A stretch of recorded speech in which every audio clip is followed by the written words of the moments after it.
plate umpires Matt Herrera and our bases umpires Ray Patchen. Adam, looking over the South Bend Cubs attack, I went through some of the numbers in the pregame show. The Lugnuts have had a devil of a time trying to contain them. What is the secret tonight? Great question. I think they're still trying to figure that out. I think it starts with the top of the order, and most specifically Andy Weber, Jesse. We've singled him out the last 5 games that these two teams have got together here at Cooley Law School Stadium because of how good he has been. So I think first you start with Andy Weber, the 3-hitter, and then you combine it, expand it. The top 4 guys, Hill, Slaughter, of course Weber, and Maldonado. Can you shut down the top of this lineup? And I think that'll help your chances to tame this Cubs offense that has made Cooley Law School Stadium their home through the last 6 games. I like that use of tame. These have been some wild Cubs.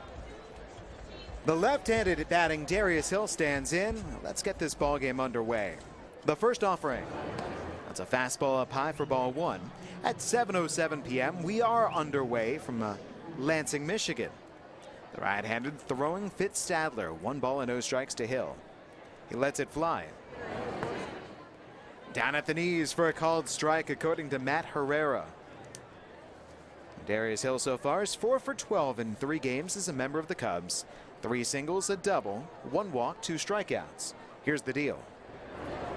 Down low and inside, nearly struck him. 2 balls and 1 strike. It is currently 77 degrees in Lansing, Michigan. Very pleasant. We had a brisk wind the opening game of the series. Yesterday was pretty windy too. Today it's windy but not all that much. And now as I say that, the wind starts to pick up, blowing left to right across the field. Here's the 2-1. Swing and a miss, strike 2. Chasing away. Jake Slaughter waits on deck. Shadow stretching in from the left field corner. Shadow of the video board falls upon the center fielder Steinmetz. Stadler brings it. Little lofter foul out over the netting left side and back into the seating bowl and juggled through a couple of hands.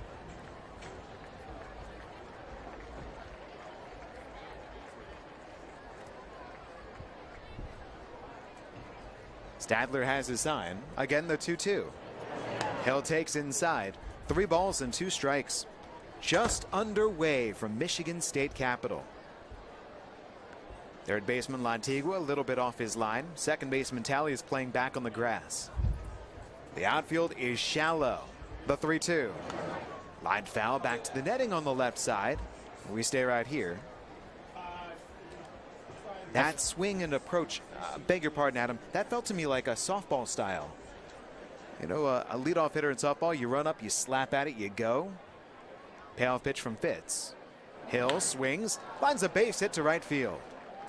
It is gloved by Griffin Conine, gets it into second. At a leadoff single for South Bend. I was going to say, I feel like a broken record saying this, Jesse, but I mean, the key really for this Lugnuts team is to escape these first few innings without giving up hits and runs, because that has been the recipe that South Bend has used in all 6 of these games, or the first 5 at least, and they get a base hit to start this game. Sorry about it. Here comes Jake Slaughter. I don't even know why I tried to make my point. It already had happened before I could say it. Right-hander throws to right-hander. Stadler throws. Ground ball through the left side, a base hit to left field. Up to second base goes Hill. Left fielder Kerwer relays into shortstop. Back-to-back ground ball singles. A line drive single by Hill, ground ball single by Slaughter. Let me make sure to get that right. That was a 91-mile-an-hour fastball according to the stadium gun. Slaughter simply dropped the barrel of the bat down upon it and placed it in between third baseman Lantigua and the shortstop Lopez. So Adam, here they come again. Have you seen any of those movies where a character is stuck in a time loop and they know that something is going to go wrong but they can't prevent it from happening? The pitch to Andy Weber. Chopper hit to second baseman Talley, comes in, plays, gets it to second one. Lopez a fake throw to first base, pivots about, looks to third base. Hill stops right there. A force out of Slaughter. Weber's on at first on the fielder's choice. South Bend Cubs at the corners, 1 away in the top of the first inning. Are you putting me in some time machine that I'm not aware of? I just keep going and re-watching the same game over and over again? If you are experiencing deja vu, Have you seen The Matrix? Yes. Deja vu is usually a sign of something bad is happening. Nelson Maldonado is the batter. You see what Jesse does? He brings in these broadcast assistants for 1 year and just toys with them. Took you until August the 9th, huh? Hey, I made it this long. Scoreless, top of the first inning. Weber at first, Hill at third. Here's the pitch to Maldonado. Outside corner, called strike one from Stadler. The ground ball here. Lugnuts could turn two and get out of this top of the first scorelessly. The 6'9" Stadler against the right-handed batting DH Nelson Maldonado. No batting gloves. A set, the 0-1. Called strike two at the knees in the outside corner. Maldonado was not quite sure he agreed. Goes for a bit of a walk outside the right-hand batter's box. 0-2 is the count. Stadler throws from that extreme downward arm angle in terms of he throws downhill from 6 feet 9 inches tall. An 0-2 pitch on its way. Fastball's high, did not tempt him. Ball one.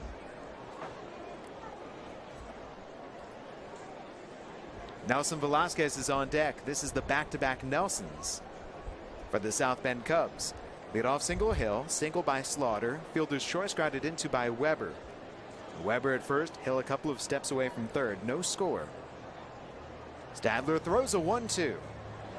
Swing and a miss to strike him out. High fastball right by Maldonado. 2 gone. Needed that. I mean, those are the biggest outs when you've got runners on base and you can get a swing and a miss. The ball doesn't get put in play, and Fitz, after giving up 3 straight balls in play, a couple of base hits and a hard hit ball to second to tally. That's a huge strikeout and now strengthens your chances to get out of this first inning with a run, no runs given up. Now Stadler takes on the other Nelson, Nelson Velasquez, the starting right fielder. He's batting .297, playing in his 50th game with the Cubs. 12 doubles, 1 triple, 1 home run, right-handed batter. Eddie Weber at first, Darius Hill at third, no score. The pitch, line foul to the right side. Strike one. And that fastball jumped at Velasquez. He was not ready for it. Stadler wears his black socks pulled up high. Lugnuts in the home white uniforms and the home white pants. The red crowns to the cap with a black brim. Black L and Luggy the Lugnut on the front. The Cubs on the other side, red caps with red brims, but their batting helmets are blue. Road gray jerseys and trousers. A strike one offering. Down and inside. He went change up there. 1 ball and 1 strike to Velasquez. Velasquez is out of Carolina, Puerto Rico. The number 5 batter in this Cubs attack.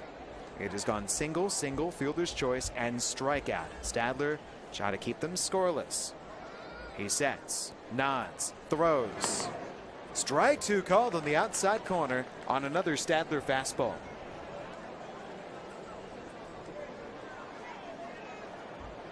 Velasquez steps outside the right-hand batter's box only briefly. Now he climbs back in. So far, only 2 times out of the 5 previous games between these two have the Lugnuts been able to hold South Bend scoreless in the first inning. They're a strike away from doing it again here tonight. Stadler comes set. Deals the 1-2. Swing and a miss to strike him out. Adam, they did it. Back-to-back strikeouts by Fitz. He strands Hill at third and Slaughter at first. Yeah, he's a 9th round selection by the Chicago Cubs organization last year. 3rd team All-ACC member. The pitch, Lopez takes, called strike 1 on the outside corner. A Virginia Cavalier, and this year he's been a regular starter for the South Bend Cubs. This is 19th start in 20 appearances. The pitch, Lopez takes the off-speed down low. 1 ball and 1 strike. Adam, do you have a pick for which Lugnut will hit safely first today? I am going to go with the new guy. I love it. Yarmon Rodriguez, who's the man on deck. We'll tell you all about him. I'm going to take LJ Talley batting 8th. Had a big game yesterday. 1-1. Lopez grounds it hard and foul down the left side. And the count goes to 1 ball and 2 strikes.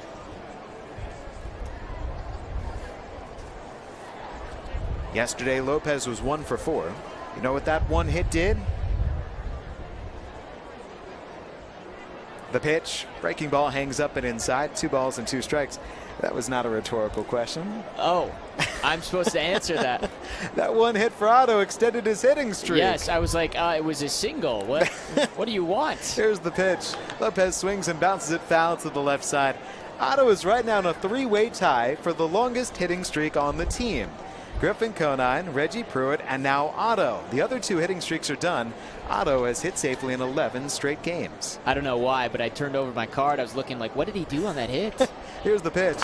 He swings and loops it shallow center field. It's down for a base hit. The hitting streak is 12 games. Cole Roederer gets it in. It is a leadoff single for Otto. Now that's a big base hit. With the hitting streak, Jesse, that is now the longest hitting streak for a Lansing Lugnut this season. So hopefully I'll remember that hit when we talk about this tomorrow in Dayton. Here comes Yorman Rodriguez. Let's talk about this man out of Maracay, Venezuela, 22 years of age.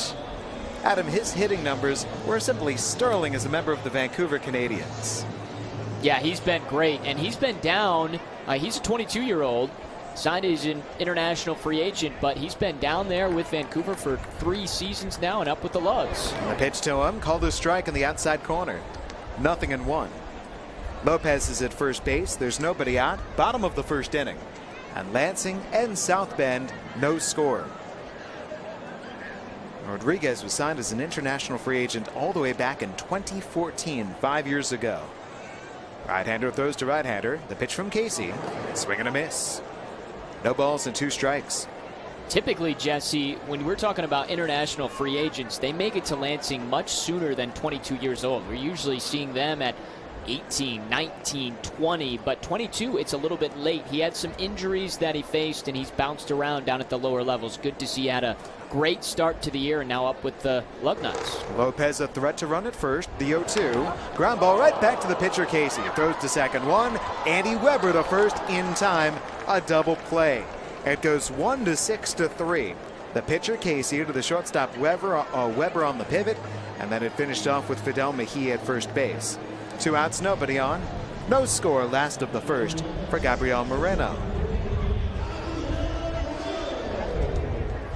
It'll get better from here for Yorman Rodriguez.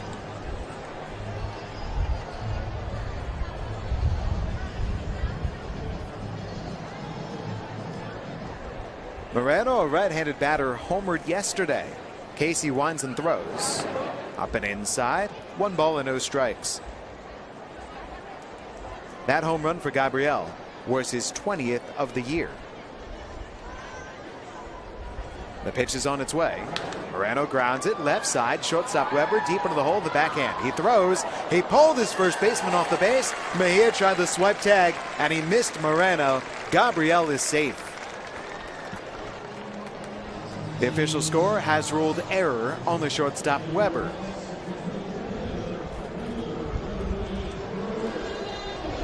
A 2-out base runner brings up Griffin Conine.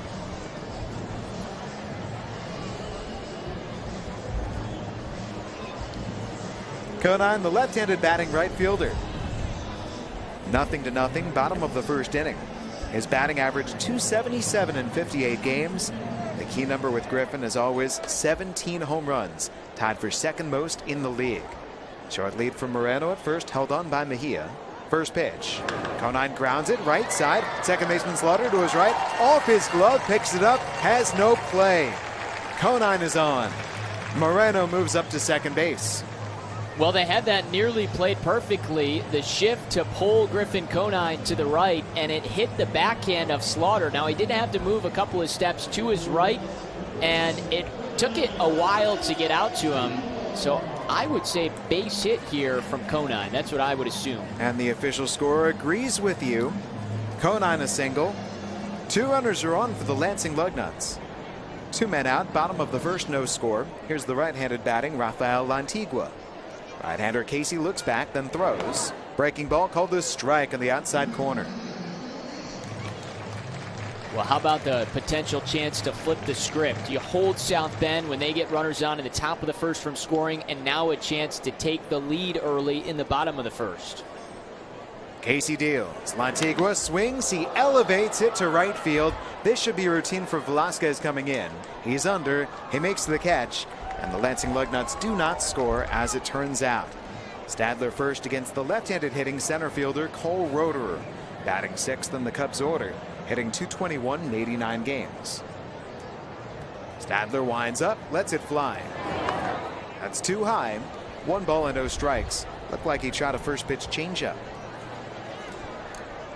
Roederer does have 7 home runs this year, leading the active Cubs roster. Also leads them with 50 runs batted in. Here's the pitch. Takes it inside. 2 balls and no strikes. Roederer was drafted by the Chicago Cubs in the 2nd round supplemental last year. One of the top prospects on the South Bend squad. Stadler winds, kicks, offers. Roederer chops it down toward first base on a short hop taken in by Yorman Rodriguez, and the newest Lansing Lugnut right to his base for out number 1. Well, I'll tell you what, Yorman Rodriguez has some stiff competition at first base defensively. We've seen excellent defensive work from the right side of the infield this year. Jake Brodt started it. Hagen Danner, his high school teammate, has continued it. Ryan Gould has been excellent from that position, so tough shoes to follow for Rodriguez. Stadler throws to Fidel Mejia, takes high, ball 1. He's the South Bend first baseman. For Rodriguez, I don't think that he's going to play the same defense as the others, but the bat, that's the carrying tool. The pitch, down and in from Stadler. Count goes to 2 balls and no strikes on the switch hitting Mejia batting left. 1 out, nobody on, top of the 2nd, and no score between the Cubs and the Lugnuts. I love the idea, Adam, of the carrying tool. I'll explain what I mean. Stadler throws the 2-0. Off the hands, little looper, taken in off a leap by the second baseman, Talley. He was backing up and measuring, and at the last second he hopped up and he snatched that ball from going over his head. 2 outs. That was a great play by LJ Talley. You could see him backing up, sizing when is the right time for me to jump and get this ball, because it was going to be at the pinnacle of his jump to reach his glove up. He timed it perfectly, and he keeps that from being a base hit. Nice play by LJ. And now Stadler takes on Marcus Mastroboni, the South Bend catcher, hitting 8th. Stadler looks for a 1-2-3 frame. He brings it down and away for ball 1. The idea of the carrying tool is, what is the tool that's going to keep that player getting promoted? So how good is his defense? How good is his base running? And as long as the rest of your tools aren't holding you back, there can be one superlative one. Mastroboni takes a called strike on the outside corner. Like for Adam Jacksa, I think it's your winning personality. Winning. You don't want to have a losing personality. No, and you don't want to have a 500 personality. You got to be above 500. Stadler winds, deals. Down and away, 2 balls and 1 strike. So let's take, for example, a player who was promoted for the Lansing Lugnuts, Reggie Pruitt. I would say his carrying tools right now are his speed and his defense. Yes, exactly what I would have said. Now we'll see what happens with everything else, but right now those will play at the next level. 2-1. Fouled away to the right side.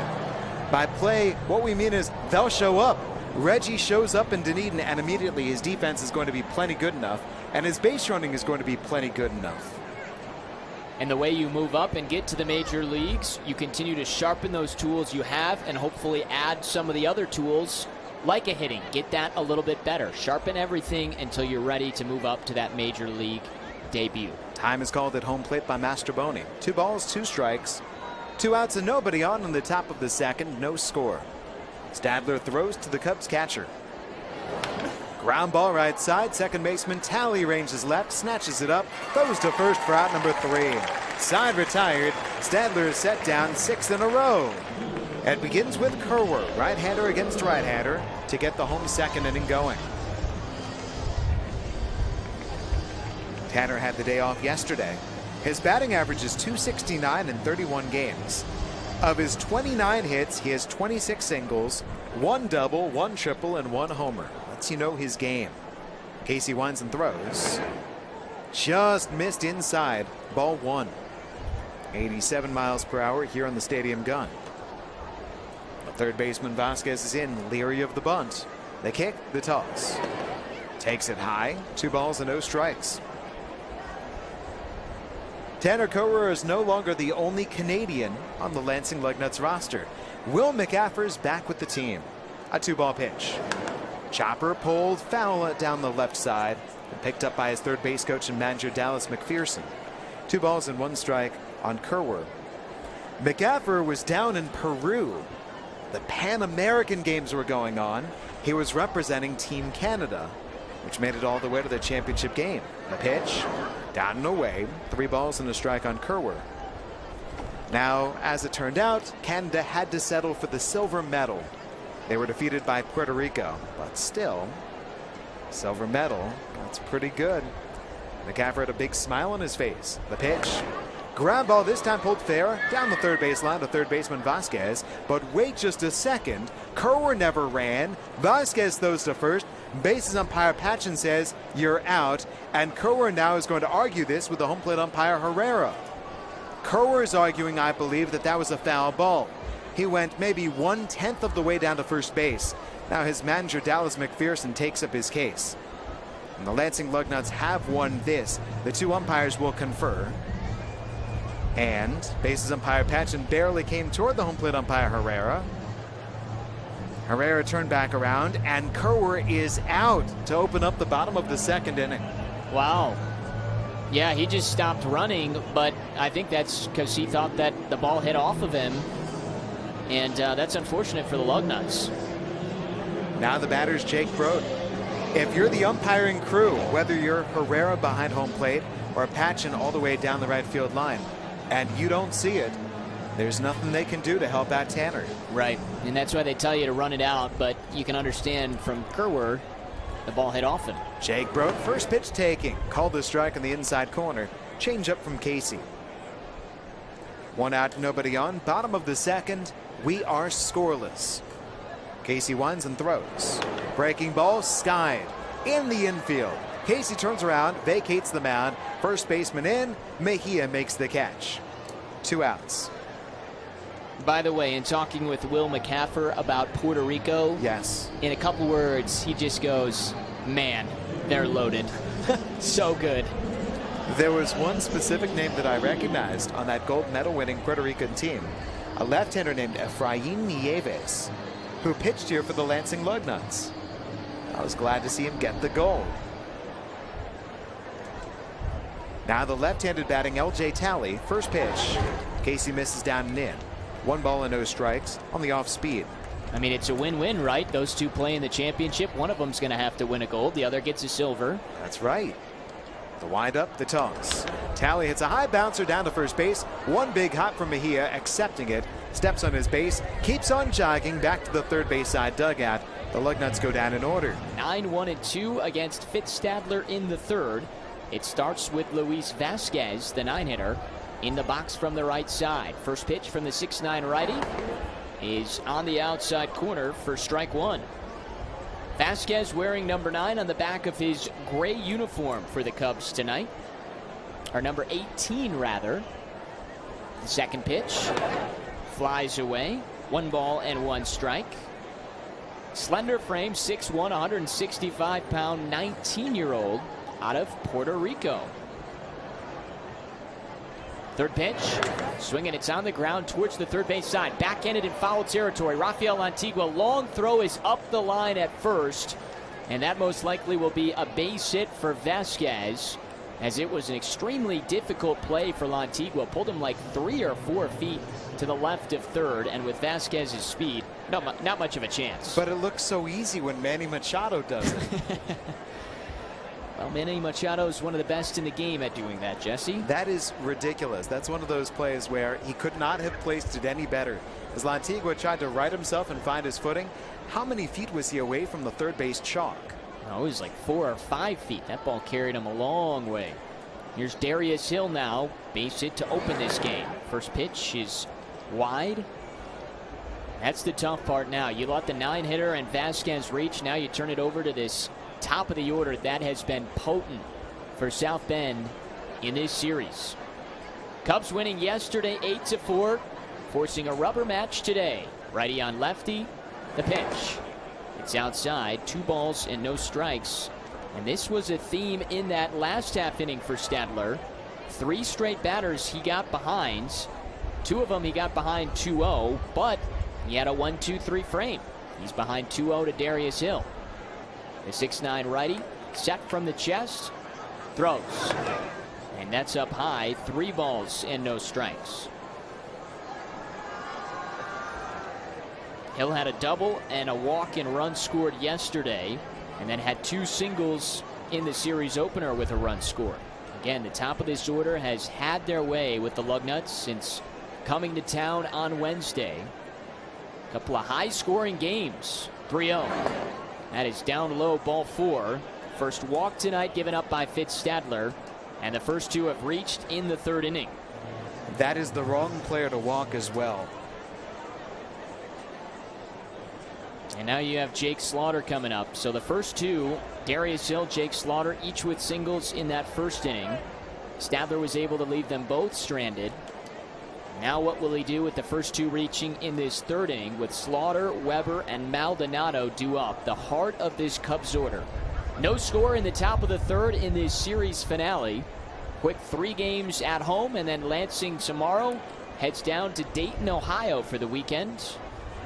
Saturday, Sunday, and Monday against the Dragons.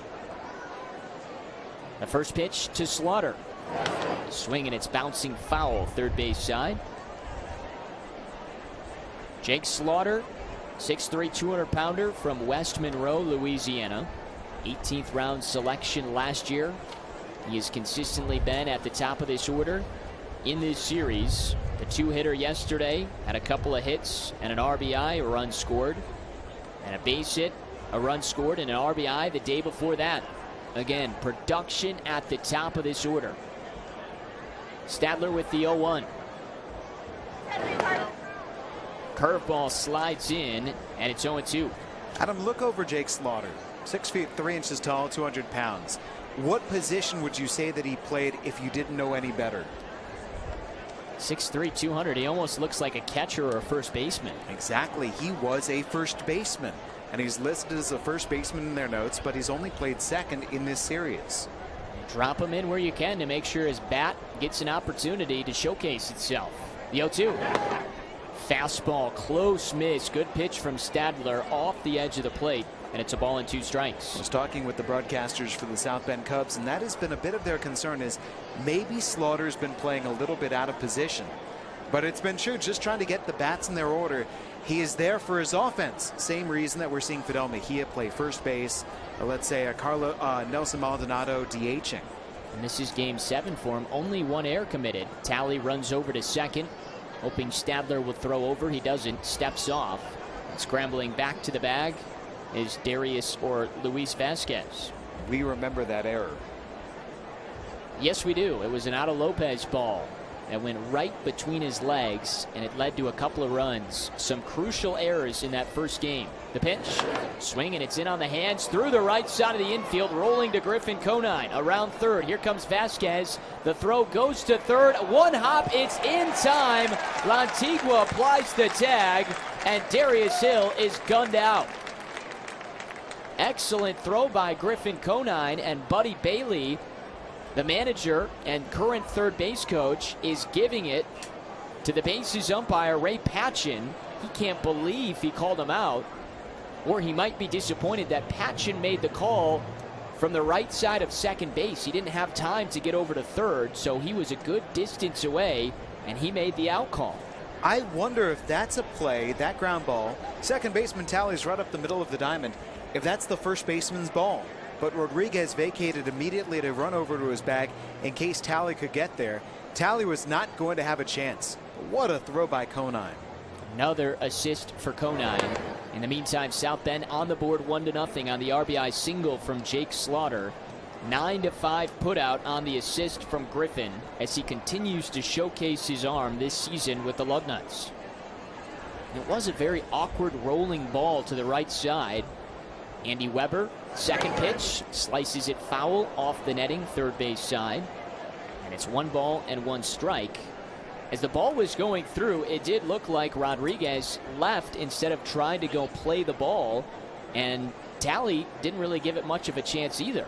Now, if Rodriguez gets there, there's no chance to make a play at first base. Stadler was not going to get over in time, but you save a run.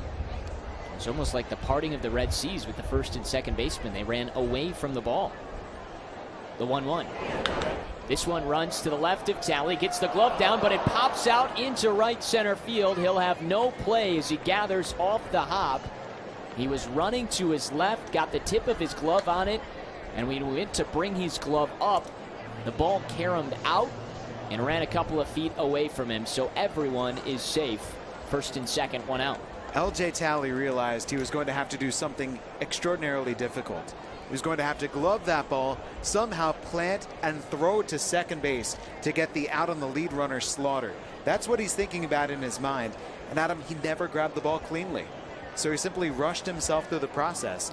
If LJ just slows himself down and says, don't try for the hard play, get the out at first base, that would have gone differently.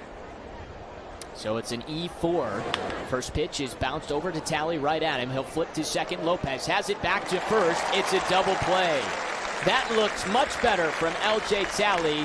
Quick hands to Lopez and a dart to first. And a double play ends the top of the third. South Bend strikes first as we're in the bottom of the third. It's 1-0 Cubs thanks to a run in the top of this half inning. Here's Hunter Steinmetz to lead off the bottom half of this inning. First pitch is lifted out over the jumping Weber at short into left field for a base hit. One pitch and one runner on base. Steinmetz, the third hit tonight for the Lansing Lugnuts. Adam, that is so pretty. Fastball down and away, went right with it. Good looking inside out swing from Hunter Steinmetz the opposite way, just twisting over Weber. And the Lugnuts get that third hit against Derek Casey. The right-hander back in for his third inning of work. So back to the top of the order, Otto Lopez. 1-0 Cubs, bottom three. Righty on righty, the pitch. Dropped in down low, ball one. Sun out in full force and patching the diamond at the moment, as we've got shade out in the left corner, in deep center, and on the third base side of the infield. Rest of it is covered still in the sun, as we have hit some chillier nights here in August compared to the extremely hot nights in July. This pitch fouled back by Lopez. 1 ball and 1 strike. It's been mid-70s for 3 straight days here in Lansing, as opposed to the upper 80s, 90 degrees with the humidity. It has been a great change of pace, and it feels like fall. And a packed crowd tonight to take in some Lansing Lugnuts baseball, the 116th game of the season. 1-1. Instead, a throw back to first. Steinmetz caught leaning for a moment, but got back in plenty of time. 3 hits tonight for Lansing, 4 for South Bend. They're coming through with their first run in the top half of this inning. South Bend has scored first in 5 of the 6 games here in Lansing the last couple of weeks. Pitch down low, 2-1. They scored first tonight, last night, the night before. And 1 game in the previous 3-game set, Lansing was able to get a run first, but it didn't matter. South Bend still won that game. Casey with the 2-1. Instead, again, throws over to first. Lugnuts just saw Derek Casey the last time the Cubs were in town. That was July 28th. He pitched 4 innings, giving up 4 hits, 3 runs, but only 1 was earned. And he gave up a couple of home runs. The pitch down low, 3 balls and a strike on Otto Lopez. Otto had a base hit earlier in this game, extending his hitting streak to 12 games, which is the longest hitting streak so far this season for the Lugnuts. Now he's got a favorable count, 3 balls and a strike. Trying to get on base again. Another throw over to check on Hunter Steinmetz. Steinmetz this season, good numbers in the stolen base category. 18 attempts, 14 he has swiped. 14 for 18. Number 18, Hunter Steinmetz, with about a 3.5 step lead at first. And the 5th pitch. Lopez takes it just wide, knee high. It's ball 4. And there's the first walk tonight from the righty, Derek Casey. First two have reached in the third for the Lugnuts. I love that from Otto. Sometimes he can get overly aggressive at home plate. That was exactly the right amount of aggressiveness. How about the season Otto Lopez has had, Jesse? Remember you and I discussing him at the beginning of the year, and you said, look out for Otto Lopez. And he got off to a sizzling start, and he is calmly and collectively continued to bat over 300 throughout the year, one of the top averages in the Midwest League. He's had some home runs. He's had some great defensive plays. First pitch, down low and outside to Yorman Rodriguez. He's been up and down defensively and on the bases where he's been caught stealing multiple times. He's had some errors to lead this team, but he shows flashes of brilliance. He could be a really good player. The pitch. Misses launch down the right field line. Velasquez on the run, and it's off the wall and right. Rodriguez is around first. He's trying for second. They send Steinmetz home. The throw is late, and it's an RBI double for the newest member of the Lansing Lugnuts. Yorman Rodriguez ties this at 1.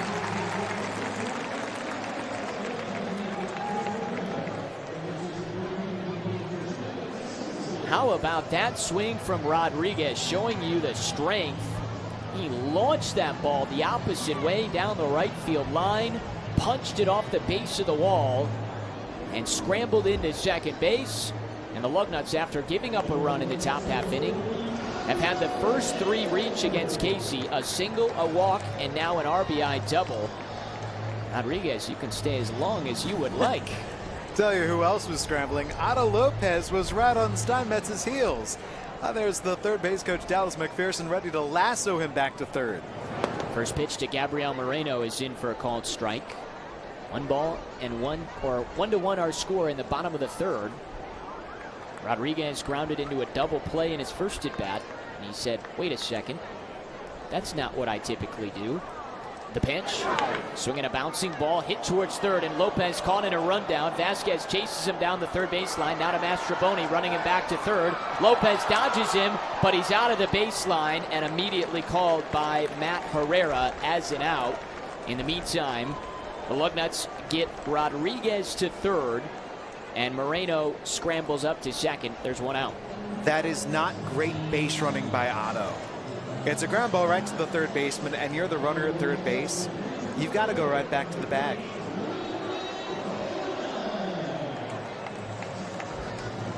Yeah, I think you're right, Jesse. Tough play there for Lopez, but once you see it, you've got to just get back to third. We saw an intentional walk yesterday of Andy Weber. The Lugnuts electing to make that decision with second and third and one out. They have intentionally walked Griffin Conine. I believe that's the first time he's been intentionally walked this year, which is surprising because he's got some great pop in his bat. And that is the first time that Griffin Conine has been intentionally walked, and just the 6th time the Lugnuts have had a batter intentionally walked. So now they're loaded up for Rafael Antigua with one away.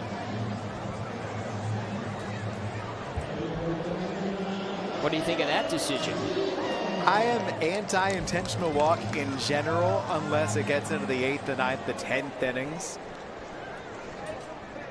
First pitch to Rafael Antigua. Swatted back. No balls and a strike. Well, here's our guy that just gets extra base hits. Antigua batting .280. 15 doubles, 5 triples, and 20 driven in. The bases are loaded 1-1, bottom 3. 4 hits apiece for the Lugnuts and Cubs. That's in for a called strike. No balls, 2 strikes on Lantigua. Rodriguez, the RBI double in his first game with the Lansing Lugnuts, brought in Hunter Steinmetz. That tied us at 1. He's at third, Moreno at second, Conine at first. The pitch. Swing, and it's lifted out to shallow center field. Running back is Slaughter at second. Now it's the shortstop, Weber, that comes over with the basket catch. Coming in to score is Rodriguez.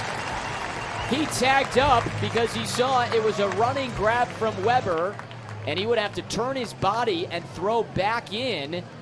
And Rodriguez takes advantage. And it's 2-1 Lugnuts on the sac fly from Lantigua. How many sac flies to the shortstop have you ever heard about? If that ball doesn't get out of the infield, that's an infield fly rule pop-up. And the other thing about that play, Adam, I wonder why the first baseman Fidel Mejia cut off the throw to the plate. If I'm Mejia, let that ball go all the way home. Rodriguez is not noted for his speed, but he cut it. And so there was no play at home plate. In the meantime, the Cubs checked at third base to see if Rodriguez left early. He did not. First pitch to Tanner Kerwer, runs away from him, swings and misses. Strike one. 2-1 Lugnuts in the bottom of the third, answering the one run from the Cubs in the top half of this inning on a 77-degree night in downtown Lansing. Series finale, the rubber match between the Lugnuts and the Cubs. Casey comes set. The pitch home. Swing, and it's popped up in the infield, just in front of second base. Coming the third baseman behind the mound, Vasquez squeezes it with both hands. And the Lugnuts done in the third. Adam Jackson and Jesse Goldberg-Strassler with you tonight from Cooley Law School Stadium. First pitch to Nelson Vasquez, the 5-hitter. Swing, and it's out towards right, but tails foul. Gets towards the Lansing Lugnuts bullpen, and it's strike one on Velasquez. It was one of the 2 strikeouts so far against the righty Fitz Stadler. Jesse told you about all of the moves earlier today, but I want to give them to you just one more time because it was a handful. The Lansing Lugnuts with multiple roster transactions with the Toronto Blue Jays, Juan DePaula and Randy Pondler, both placed on the injured list, each hit by a comebacker last night.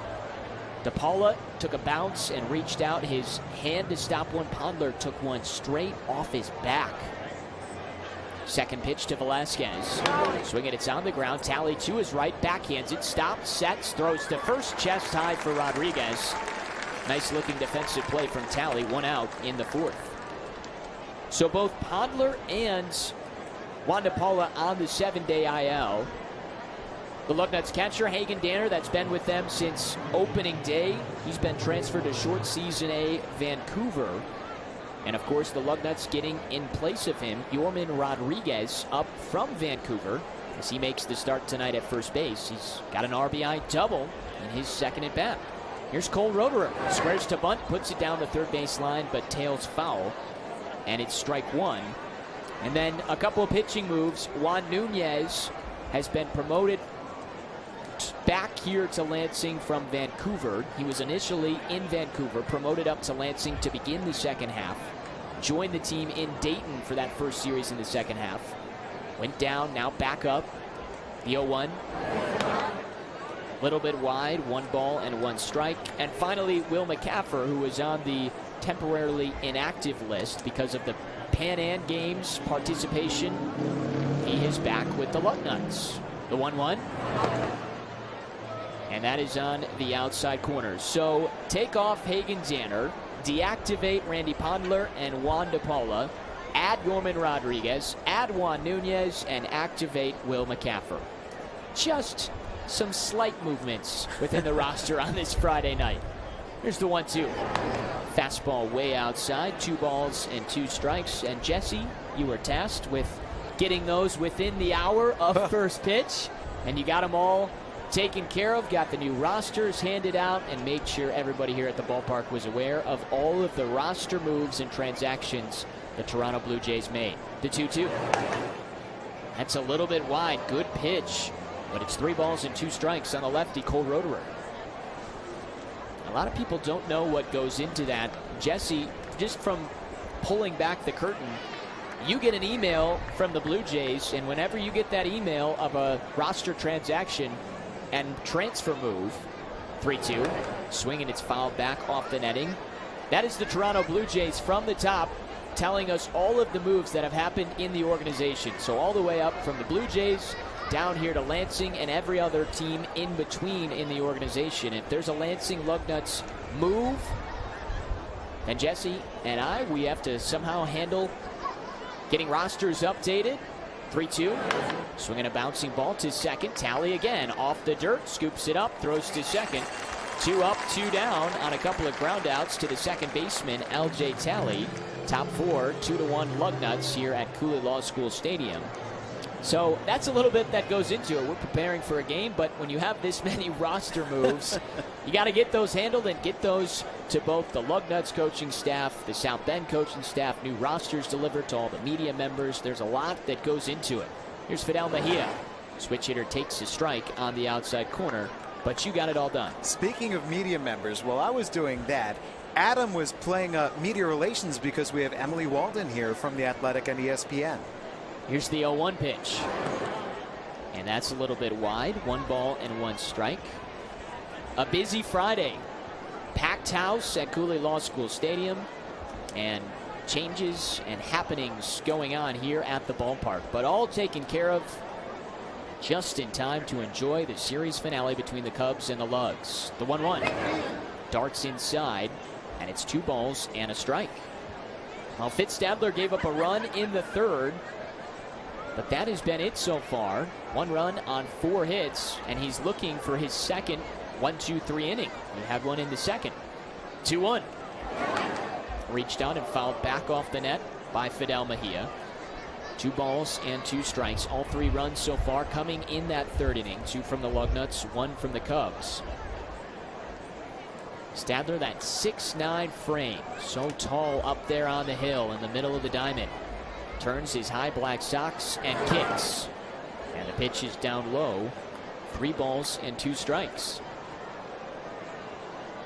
We've mentioned this a couple of times throughout this series, but the Lugnuts, if they can win tonight, it would be their first win in a series at home in the second half of the season. 3-2 pitch on its way. Swinging, it's back up towards the middle. 1 hops to Lopez. Behind the bag at second. Flicks it to first. Inside to Rodriguez. 3 up and 3 down. Here's Jake Brote to lead off this fourth against Derek Casey. First pitch hops foul to the left of Dallas McPherson. 7, 8, 9. Brote, LJ Talley, and Hunter Steinmetz. The 3 coming up against Casey in this fourth. Gave up 2 runs on 2 hits in his last half inning of work. Turns and fires. Swinging, it's hit hard through the left side of the infield. A base hit for Brote. Jake Brote, the 5th hit tonight for the Lugnuts, and their leadoff man is on to begin the 4th inning. Good piece of hitting by Brote. He got a breaking ball up, waited on it, and smacked it out to left field. So now LJ Talley into the box. The Lugnuts coming into tonight's game 3 games back of South Bend for the wild card spot. A win tonight would win them the series and get them within 2 games with 23 games to go. The pitch. Talley shows bunt. Pulls it back. It drops outside. Ball 1. 2-1 Lugnuts. Bottom 4th. Just past the 8 o'clock Eastern time hour.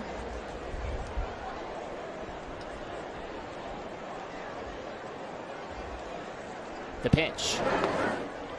That is in for a called strike. One of the bigger crowds we have had on this Friday evening. A lot of groups in attendance. A near full lower bowl. And a lot of walking around the concourse as well. The pitch. That's in on the near part of the plate for strike 2 on Talley. LJ 0 for 1 with a ground out to first. He's batting just 157, but had a big night last night. The pitch.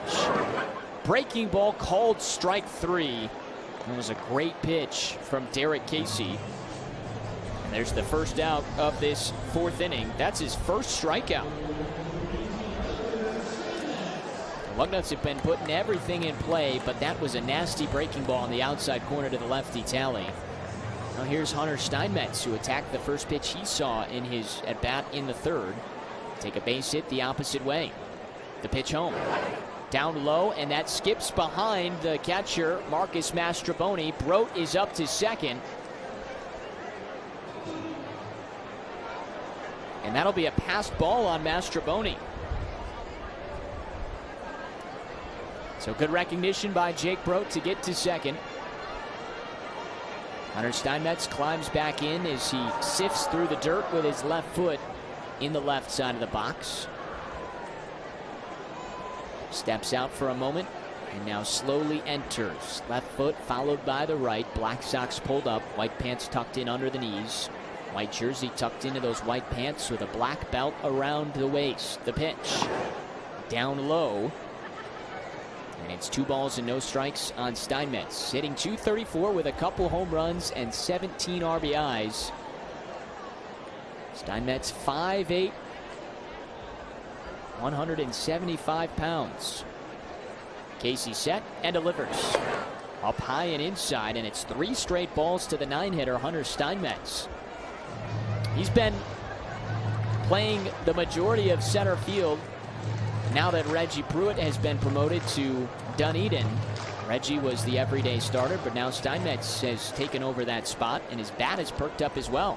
4th pitch. This is hit out past the diving Slaughter at second, and it's down for a base hit. Brote read it and had to wait on it, so he gets up to 3rd. That's it, but they're at the corners with 1 out in the 4th.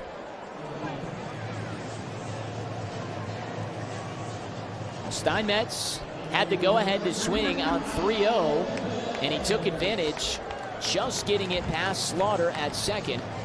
And they're at the corners for Otto Lopez. Again, the bottom of the order coming through, specifically Hunter Steinmetz. 2 for 2 tonight with a couple of base hits, both to different sides of the infield. First one, he went the opposite way to left. This one, he pulls to right. First pitch to Lopez. Swinging, it's hit hard down the 3rd base side. Diving stop at 3rd. A check throw from Vasquez. Tries to go to 1st. It's late. Lopez beats it out. Brote comes in to score. It's 3-1 Lugnuts. Well, Vasquez backhanded that ball. Had to collect his balance. Thought about coming home. Knew he couldn't get Brote, so he did sort of a pump fake. Held it and then tried to throw to 1st, and because of the hesitation and thought to go home, he wasn't able to get it to 1st base in time. And that'll be an RBI single, an infield RBI single for Otto Lopez.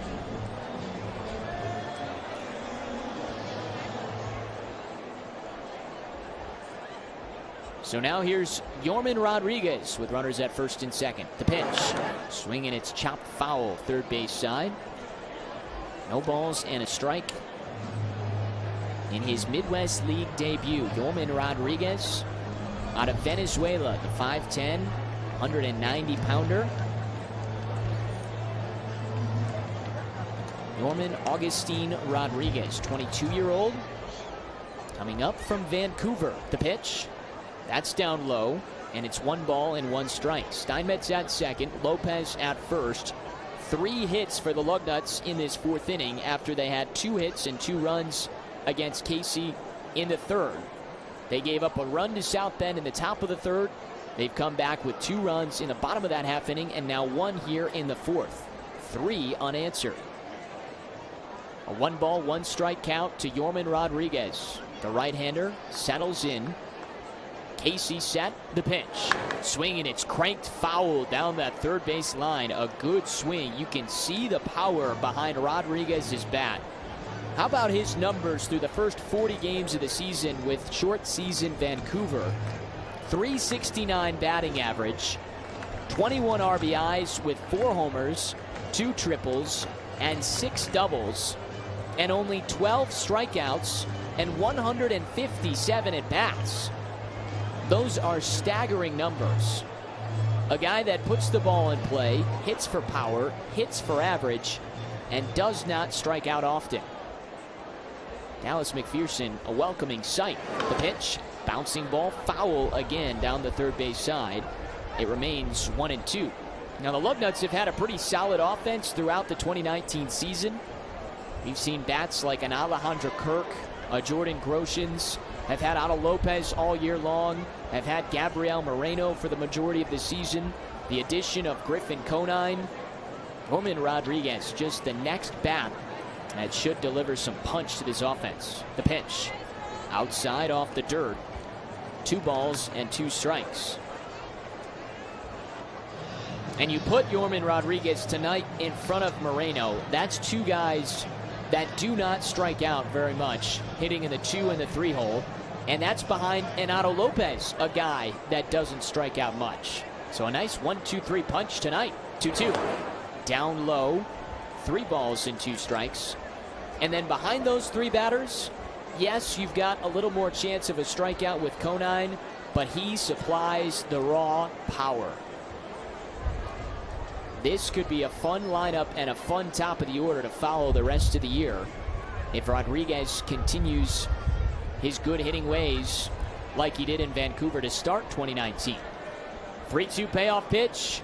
Instead is a turn back to second from Derek Casey. Steinmetz is at second. Lopez is at first.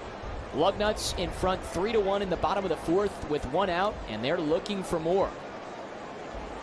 Rodriguez already with an RBI double in his second at bat as a Lugnut. The pitch. Swing, and he launches this out to right center. Velasquez on the run. It's up the gap and hits off the wall. Steinmetz is around third. Lopez is right behind him. Rodriguez digging for three, and he is in standing up. It's a 2 RBI triple for Yorman Rodriguez, his second and third RBIs of the night.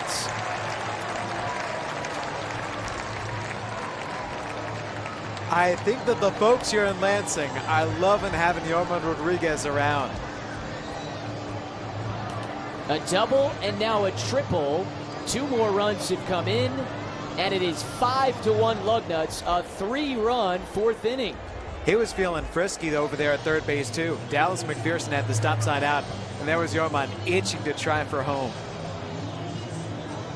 And they couldn't find the ball either because in the outfield, they had tucked it away and no one was throwing it in. So Dallas and Yorman were trying to figure out where it was at. But how about the addition to the lineup? Just one bat, you add him from Vancouver, and Rodriguez has delivered right away. A double and a triple, and he has accounted for 3 of the 5 runs. We talk about, Adam, which parts of the order are contributing. Derek Casey is getting eaten up by the 9, 1, and 2 hitters. Number 9 hitter Steinmetz, 2 for 2, 2 singles, 2 runs scored.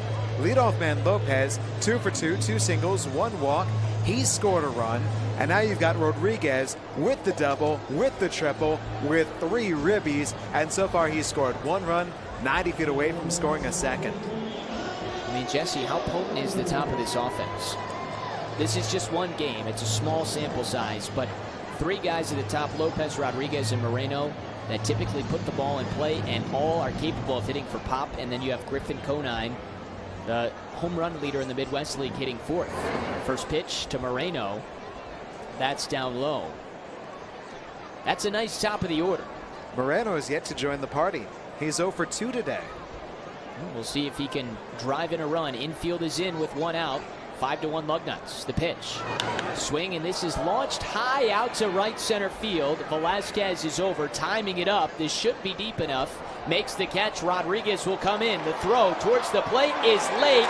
The tag is also late as Mastroboni dropped the ball. And it's a sac fly for Gabriel Moreno, capping a 4-run fourth inning, 6-1 Lugnuts.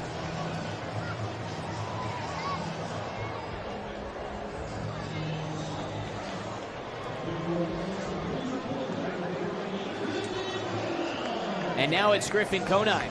But all the damage has already been done, so the bases are clear for Conine.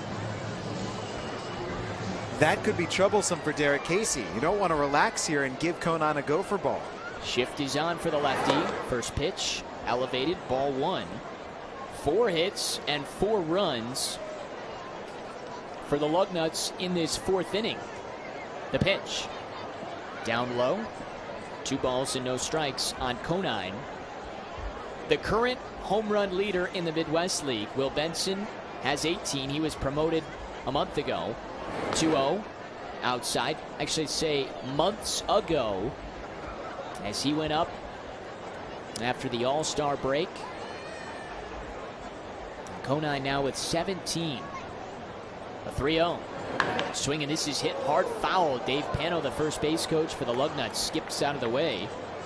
And it's 3 balls and a strike. Pano was hit on a ball last night that he couldn't quite get out of the way of. Not too hard, but still a little bit of a stinger. That one he skipped out. Here's the 3-1. Swinging, it's a bouncing ball just past the jumping Casey on the mound. Goes to second, and then it's bobbled by Slaughter, and Conine is safe. And another miscue for the South Bend Cubs. It would have been a tough play, and that was actually Andy Weber because of the pull shift. And Weber couldn't handle it.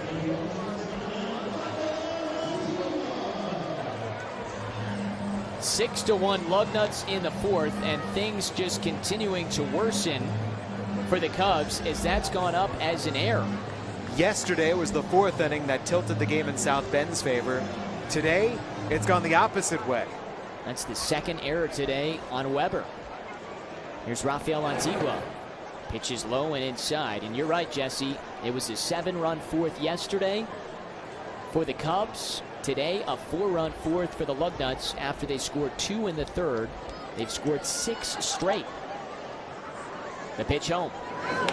It's a bouncing ball to the left of second base. Weber over. He overran it. He tried to barehand it. It's into center field. Conine scurries to third. Lantigua rounds first, but he'll scamper back to the bag. That'll be ruled a hit for Lantigua, but another misplay from Weber. Has somebody body snatched Andy Weber? What a great example of how things have turned in this series finale compared to what we had seen. Andy Weber has dominated the Lansing Lugnuts this year, specifically over the course of the first 2 games of this series and the prior 3-game series here in Lansing. And today, Weber does not look himself. No, and he wasn't going to be able to make that play to first anyway, but if he just keeps that in front of him, Conine stays at second base. But because he completely overran that ball, Conine is now 90 feet away from becoming the 5th run to score in this 4th inning. 6 to 1 Lugnuts, 2 outs, runners at the corners for Tanner Kerwer, the 9th batter to the plate. The pitch, swing and a miss, and Lantigua stops in between first and second. They throw it out to second to Slaughter. Now back to third. Conine gets back in, and Lantigua gets to second. Rafael Lantigua ran 70 of the 90 feet to second base, just simply stopped. Mastroboni threw it out to Slaughter, who bobbled it. Conine started for home and then realized he needed to get back. Slaughter threw to third and Vasquez. Conine beat the tag, and then simply trotting into second was Rafael Lantigua. Lantigua got away with one. He's trying to allow Conine to steal home plate. Conine does not really have the wheels to do so. Second pitch to Kerwer, down low, and it's 1 ball and 1 strike. Adam Mastroboni mishandled that pitch. Lantigua has himself an easy steal of second base, and he paused trying to get something going for Griffin Conine. As it turned out, it works out for the Lansing Lugnuts. That could have gone wrong. The Lugnuts could have run themselves out of this inning. The 1-1. Down low, good stop on the skip from Mastroboni, 2-1. Lantigua, who just stopped 65 to 70 feet from first, still gets a stolen base, his 7th of the season. Now 7 for 7. His 100% steal percentage was in jeopardy there. The 2-1. Up high, and it's 3 balls and a strike. By the way, Kerwer, the 9th batter to the plate in this lengthy 4th inning. 5 hits for the Lugnuts. 4 runs have come in. And an extra base hit from Yorman Rodriguez in his first game in Lansing. He's now 2 for 3 with a double, a triple, and 3 driven in. Next pitch is down low to Kerwer, and it's ball 4. Well, remember yesterday, as Jesse just told you, the 4th inning was the difference for the Cubs. They sent 12 batters to the plate and scored 7 runs. The Lugnuts have now batted around and are getting ready to send Jake Broke to the plate for a second time as the 10th batter. And that brings out Buddy Bailey to the mound. And he is going to take the baseball from his starter. What a 4th inning by the Lansing Lugnuts at Cooley Law School Stadium. It's 6-1. The bases are still loaded. And Jake Brote is coming up to the plate for the 2nd time in this half inning. And he will face the new reliever, Forrest Guerrero, the 5'11", 180-pound right-hander. 22-year-old is out of the Dominican Republic. Conine is at third. Lantigua at second. Kerwer at first. The pitch. Swing and a miss as it's down low to Jake Brote. Jesse, what do you have for us on the righty? Well, Forrest Guerrero made 4 appearances with South Bend, 7 1/3 innings, 10 walks, only 2 strikeouts. They sent him back down to Eugene. He was better there. 1 run allowed in 13 1/3. The 0-1. That's down low, sweeps off the dirt. Nice stop from Mastroboni. So really, here's the key. He's back in the Midwest League. How's Guerrero's command? He was just sent right back here to South Bend yesterday. His first opportunity is a large spot in this game. Already 4 runs in and the bases still loaded. The 1-1. A swing and a miss. Broke chased one that spun away from him outside. And it's a ball and 2 strikes. Guerrero was signed by the Cubs as an international free agent back in 2015. And this is 5th season of pro ball and 3rd in the United States. And again, he joined South Bend initially back in early July and has come back up today. The 1-2. Swing, and this is lifted out to right center field towards the gap. Running away from Roeder. He's trying to get to it. Instead, Velasquez comes over at the last second to cut him off.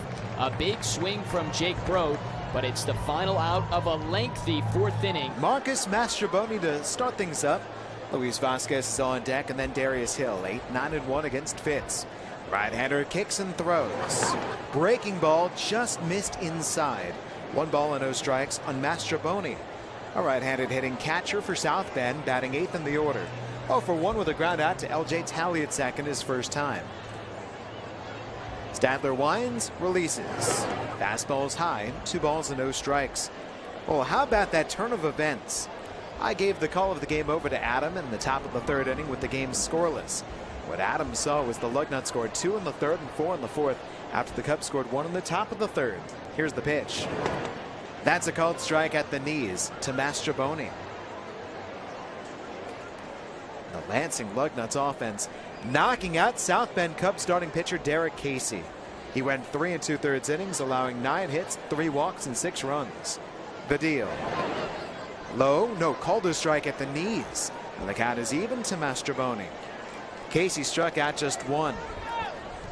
Biggest blows, Yorman Rodriguez, an RBI double in the 2-run 3rd, a 2-run triple in the 4-run 4th. Yorman Rodriguez, who's that?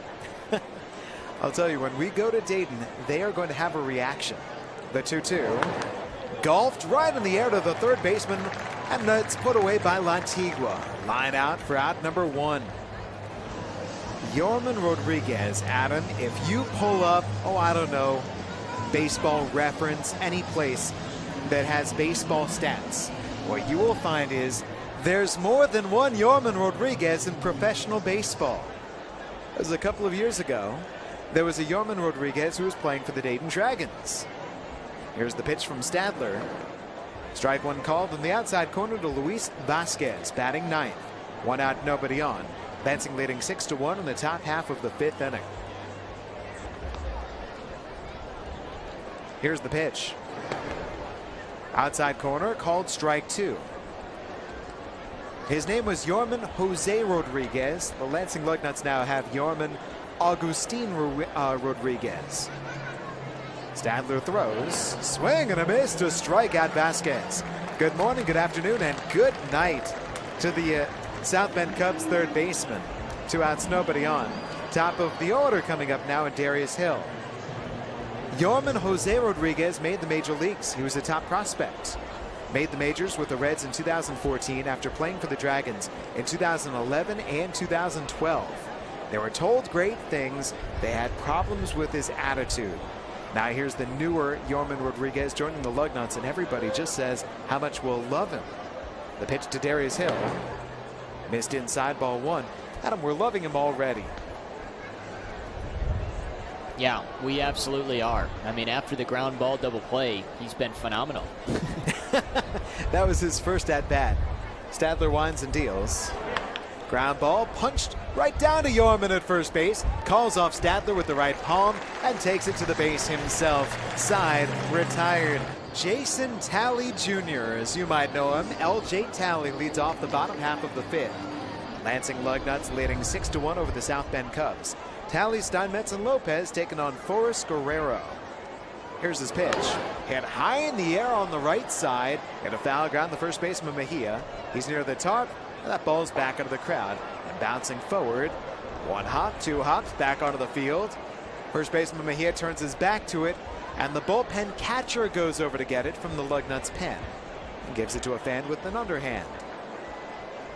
One pitch, strike one. On LJ batting eighth, hitting from the left side. 0 for 2 with a ground out to first and a strikeout looking.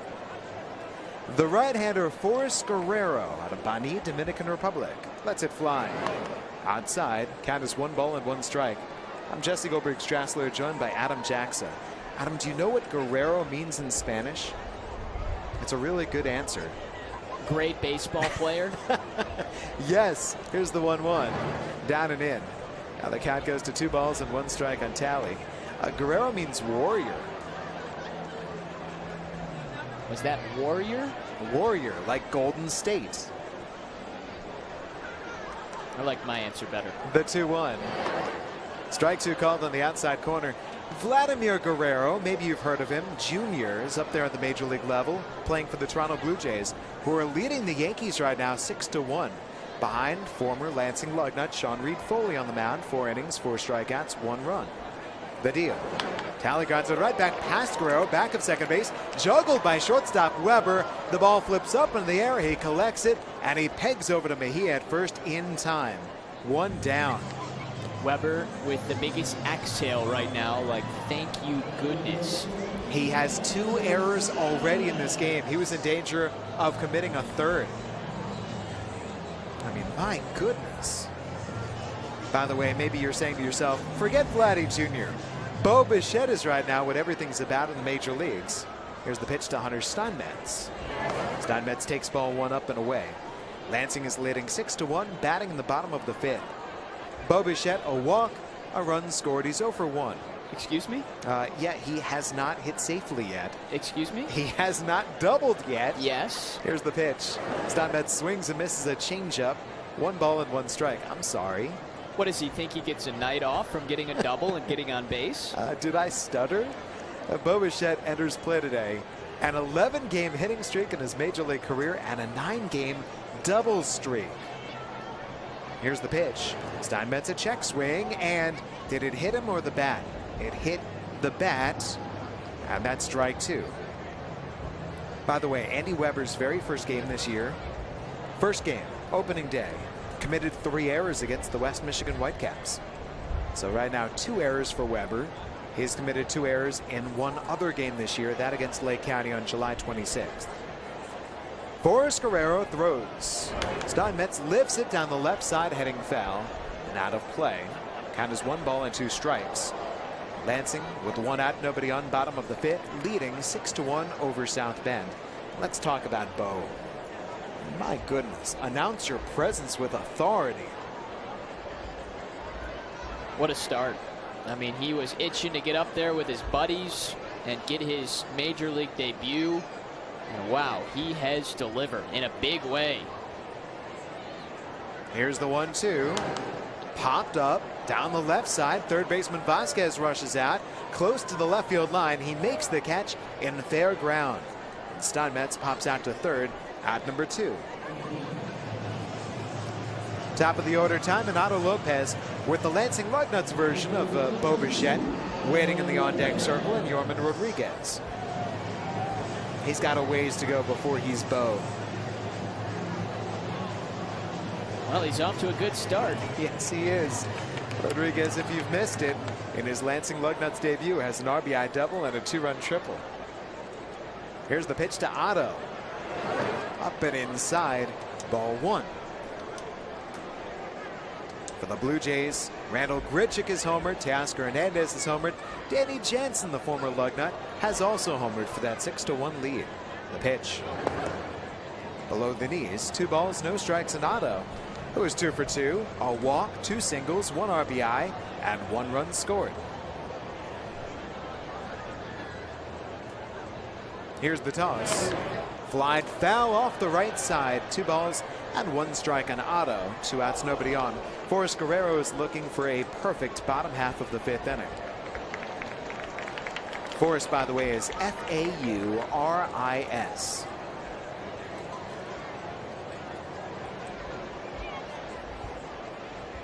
Right-hander throws to right-hander. Pitch is on its way. Lopez reaches out, loops it, shallow left. Hill comes in. He's got the running catch, and the inning is over. Lansing leads 6-1. Righty Stadler throws to Jake Slaughter. The right-handed batter lifts it to right center field. There's Griffin Conine coming in. The right fielder puts it away. Slaughter on one pitch is out number 1. Andy Weber comes up next with Nelson Maldonado on deck.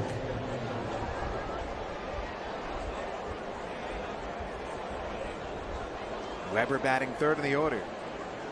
He is 0 for 2, but he reached on an error committed by second baseman Talley. And on the other side, he's committed 2 errors at shortstop.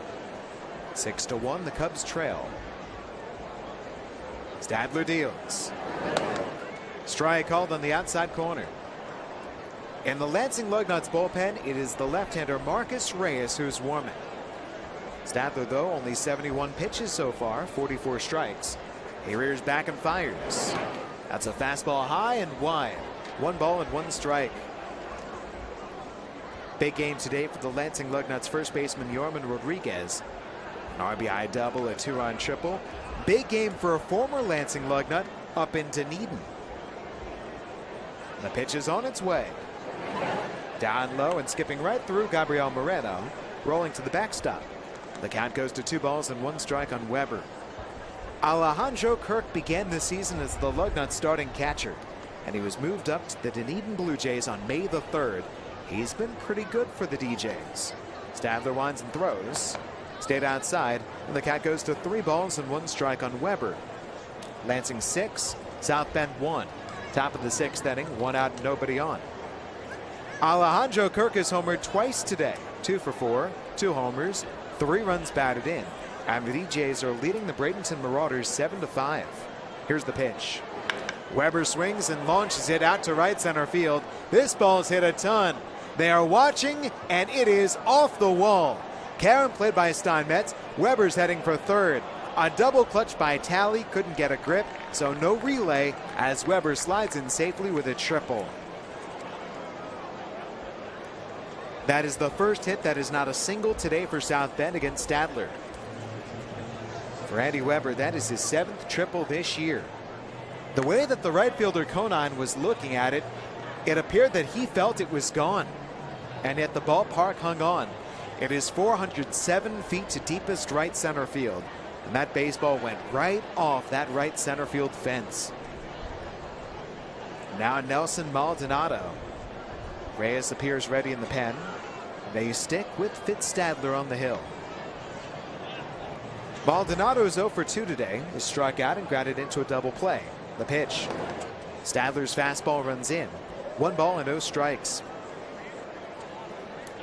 Back to the DJs. And Dunedin's been scuffling as of late.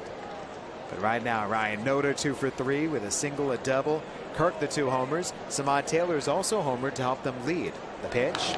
Chopper hit toward short. Weber breaks for home. Played by shortstop Lopez. Whips it over to Rodriguez at first, retiring Maldonado. Weber is in. And now the Lugnuts lead is trimmed to 6-2. RBI ground out for Maldonado. That is his 5th run batted in his 11th game with South Bend. 2 outs and nobody on for Nelson Velasquez.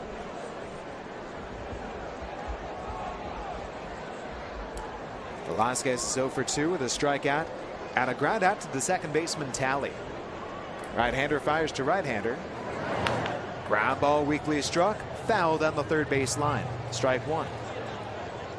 Let's say Stadler gets Velasquez. Oh, you will take 6 innings of 2-run ball from Fitz Stadler. What a great start this would be, and exactly what the Lugnuts were looking for.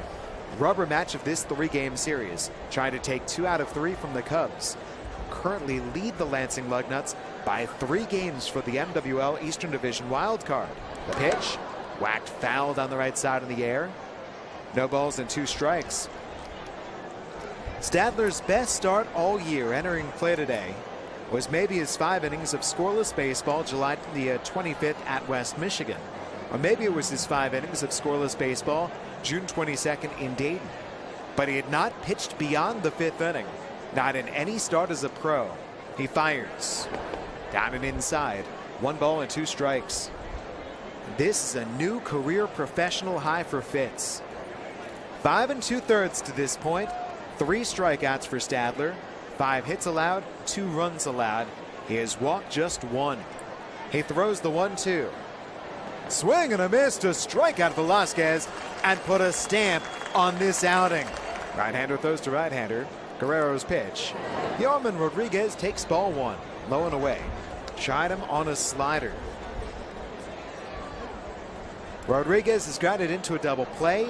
He has doubled in a run to right field and scored. He has tripled in 2 runs to right center and scored. Target in. The pitch. Rodriguez swings and misses the off speed. 1 ball and 1 strike. Adam, final game of this homestand. After tonight, time to pack up and head to Dayton, Ohio tomorrow, the home of the Foghorn. Yes, we love that thing. We'll see if the Lugnuts can silence it. You were last in Dayton without me. That was the very first series of the second half of this year. Guerrero throws the 1-1. Down low, 2 balls and a strike. I'm sorry, but that's not the proper way to describe that. That was the very first series in Jesse Goldberg Strassler's 11-year career that he missed. Come now. Come now. Here's the 2-1.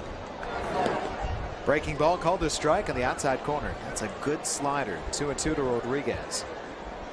Yes, it was the opening of the second half, but man, 11 years, that's dedication. That's where Adam Jacksa took center stage. Called an LJ Talley home run. That's right. Called a lot of missed opportunities on the bases. 2-2 from Guerrero. Broken bat looper over first, gets into right field for a base hit. Rodriguez around first base, hangs tight there. Second baseman Slaughter retrieves and gets it in. So how about a double, a triple, and a single in his second, third, and fourth plate appearances? Rodriguez is on again, needing a home run for the cycle. Oh my gosh. You feel it? If he gets a cycle in his first game with the Lugnuts, who is this guy? Another great piece of hitting. Jesse, I love when they add guys that just don't strike out to their lineup, and he does not strike. He puts the ball in play. That wasn't hit very hard, but he just got enough on it to get it out to right. Great piece of hitting the opposite way. Gabriel Moreno now, first pitch taking. Strike 1 called in the inside corner. Have you noticed, by the way, where all 3 hits for Rodriguez have gone? Right field. Love that. A guy that doesn't just pull the ball. He takes what the pitcher's giving him and shoots it out the opposite way. Guerrero deals the 0-1. Breaking ball swung at him, is strike 2. Lansing 6, South Bend 2, bottom half of the 6th inning. The Lugnuts have Rodriguez at first base and nobody out. Moreno batting third in the order, 0 for 2 with a sac fly and an RBI. His last time up, knocking home Rodriguez. Guerrero sets, throws. Hit in the air, center field. Roederer measures. Now he comes sprinting in. He makes a dive and he comes up with the catch. Rodriguez back to first base. Very late read by Cole Roederer, the center fielder, into shallow right center field. He realized, oh my goodness, this ball is dropping in a hurry. But he did get there to rob Moreno. There's 1 down. So outside of the home run last night by Moreno, he has been robbed 3 times in the last 2 games. Some bad luck for him. That brings up Griffin Conine batting from the left side. Here's the pitch. Outside for ball 1. 6-2, the Lugnuts are leading. We will be on the road in Dayton tomorrow, Saturday, Sunday, Monday, and that is all. Then we'll be coming right back. Ball 1 offering. Conine swings and misses. A fastball. Strike 1. Can we set the home run count for Griffin Conine at 2 in Dayton? Or do you think it's more proper for 1? He hits it hard there. Here's the 1-1 pitch. Conine check swing. Pitch missed away on appeal. No, he did not go. 2 balls and a strike. You know what? I would go with 2. Absolutely. I think so too. That's where he joined the Lansing Lugnuts and he crushed the ball right off the bat. Guerrero throws. Rodriguez takes off. Pitch swung at him, missed. Throw down to second base. Off the glove of third baseman Vasquez. Kicks into right center field. Nobody covers at third. Rodriguez heads over, takes the base. The ball retrieved, sent in. Yarman Rodriguez, his first stolen base as a member of the Lugnuts, and then the throwing error on catcher Mastroboni. He is 90 feet away from rebuilding the Lansing Lugnuts' 5-run lead. And it didn't matter how far the ball got away because no one was at third base because of the shift they put on Griffin Conine. So third base was unoccupied. So as soon as he landed safely at second and the ball kicked away a little bit, he just took off for third. Smart play. I believe that the count on Conine, yes, 2 balls and 2 strikes. 1 down, 3 infielders are on the right side, 1 on the left, and the infield is in. Time is called as requested by the catcher. Conine today is an infield single, an intentional walk, and his last time up he reached on the error committed by shortstop Weber. Guerrero comes set, kicks, throws. Conine skies it above the catcher can't find it. The pitcher does. Guerrero in a foul ground, can't make the catch. Up the first base side on the Jackson Field logo. Count maintains 2 balls and 2 strikes. And let's talk about this one for the South Bend Cubs. The pitcher is always taught, get out of there, yield to a teammate. But in this case, Adam, the catcher Mastroboni had no idea where that ball had gone. Yeah, I don't blame Guerrero, the pitcher, because I think he felt he was the only one that saw where that ball was hit. It was so high in the air that Mastroboni, he didn't see it because he had to take off his mask and still couldn't find it. And then Vasquez at third was late and finding it, and I don't think he would have been able to get there in time. It's first base foul ground. That's for the first baseman of the catcher, you would think. All right, how about fresh life and a 2-2? Conine flares it, shallow left, getting down for a base hit. Rodriguez scores, touching home plate. Left fielder Hill gets it in. RBI single for Griffin Conine. He takes advantage of the drop. Lansing leads 7-2. Sometimes we have seen Conine hit the tar out of the baseball. That one there, no, he got jammed. But the flare works out. And exactly the opposite of the way South Bend was playing him. Again, playing that pull side hit to the right side of the infield, and even in left, Darius Hill extremely deep, and he just dropped it in front of him. Guerrero throws to Rafael Antigua, low and away for ball 1.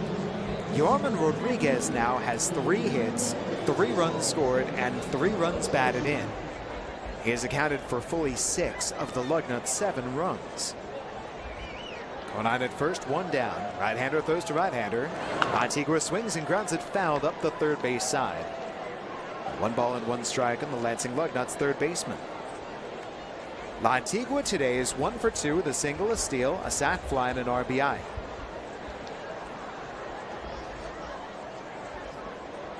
We talk about this Lugnuts team seesawing, going up, going down, and back again. Here's the pitch. Swing and a miss at the high heat. 1 ball and 2 strikes. Adam, I think that this series typifies that. It begins the series opener after the Lugnuts were shut down to end their series against Bowling Green. They come back here. They win game 1 9-5. They lost yesterday 8-4, allowing 7 runs in the 4th. The 1-2 stayed high. Count is balanced. And now today, it is all clicking. From the starter, Stadler, with a quality start, and the offense spearheaded by the debuting Yarman Rodriguez, leading 7-2 over the Cubs in the bottom of the 6th. Here's the pitch. Antigua lays off, ball 3 down low. This team, when they're going well, I could make the case they could be the best team in the Eastern Division. And then you turn around and the very next day, they won't look like that at all. The payoff pitch. Hit in the air, right side, and this ball soars out of play. 3 balls and 2 strikes on Antigua. They've teased us, Jesse, is what they've done. They've played really good games, but then they've come back and they've played really poorly, and we haven't seen that consistency the entire year. Again, we've said it multiple times, but they haven't been able to get on that hot streak. Guerrero's payoff. Antigua smokes it to left center field. Hill is on the run. That baseball is beyond him and off the wall. Conine's around third base. He's coming for the plate. Antigua streaks for third. Relay throw gets through. Antigua pops up. He's going to try to score. Guerrero's throw gets away. Antigua's home. It's the old Little League home run. He started at the plate, he finishes at the plate, and it's 9-2 Lugnuts. Rafael Antigua, man, I love that guy. Motoring around the bases after he walloped that ball out to left center field, and he just keeps going and going. Konai comes in to score. He slides in head first to third, immediately gets up and heads home, and he is in. And that is the second Little League type of home run that we have seen from the Lugnuts in this series. DJ Neal did it a couple of nights ago. Rafael Antigua does it tonight. And Lansing continues to put the pressure on South Bend pitchers. They gave up a run in the sixth for the first time since the third, and now they've come back and scored 3 in the bottom of this half inning. A visit to the mound by the pitching coach Jamie Vermilia for the South Bend Cubs. They have nobody warming up in their bullpen. This is basically an infield timeout, getting the game together. 2 days ago in the series opener, Lansing won. South Bend committed 4 errors. Today, Lansing is leading 9-2 in the bottom of the 6th inning. That was the 4th error of the ball game charged to the South Bend Cubs. The error goes against Andy Weber. It is his 3rd. So exactly what happened in game 1. The pitch, hit in the air to center field off the bat of Tanner Kerwer. Roederer backs up to his left. He's there. He makes the catch. And that is out number 2. Roederer also handled the first out of this frame. The diving catch and shallow right center to Rob Moreno. The batter now will be Jake Brote. 2 in the 3rd inning, 4 in the 4th inning, 3 in the 6th inning. And as Lantigua just showed, it doesn't all have to be Yorman Rodriguez. They can help him out too. The bases are clear with 2 down for the Lansing Lugnuts right-handed batting DH Brote. Probably right now will split the first base duties with Rodriguez going forward. First offering laced toward third. One hop off the glove of Vasquez, and it dribbles into shallow left field. Brote is on. Official score rules error on the third baseman Vasquez. That appeared to be a difficult play. But Brote is at first base, 2 outs for LJ Talley. And there it goes up there, the 5th error of the ball game on South Bend.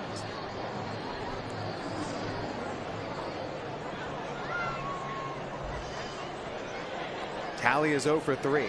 He has grounded to first, struck out looking, and grounded to shortstop. Here's the pitch. Talley takes outside for ball 1. Yesterday was the Talley show. The Lugnuts fell in the ball game 8-4, but Talley drew 2 walks, had an RBI single and a home run. He was the Lugnuts offense. Here's the pitch. Talley swings, fouls it straight back. 1 ball and 1 strike to the number 8 hitter in the Lugnuts order, the left-handed batting second baseman.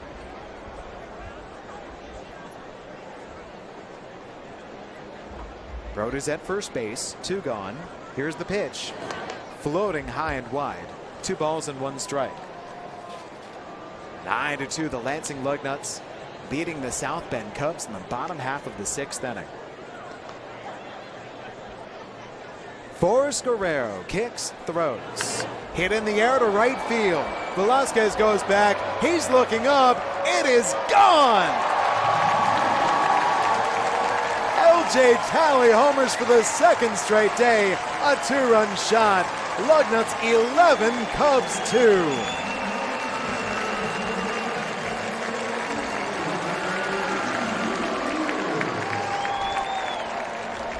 Talley takes it out onto the grassy berm over the ribbon board in right field.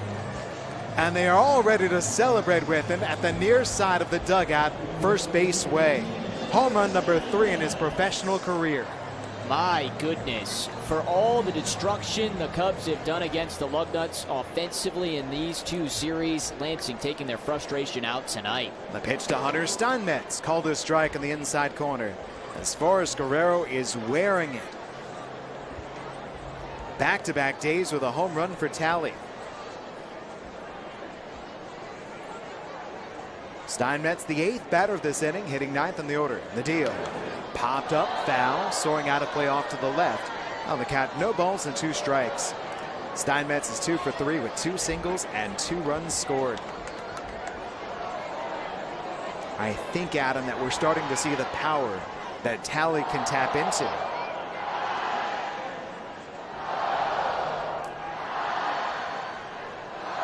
Guerrero delivers. Swing and a miss by Steinmetz to strike him out and end the 6th inning. Their first home series victory in the second half if they can finish it out. Here's Marcus Reyes' first pitch of the night, and the left-hander takes it down low and outside for ball 1. The left-hander Marcus Reyes against Cole Roederer. The first pitch, and that is on the outside corner. Second pitch, rather, hits that outside corner. In the meantime, this is a pinch hitter. Jonathan Perlaza's at the plate. Batting from the right side. The pitch, and that's fouled back. 1 ball and 2 strikes on Perlaza.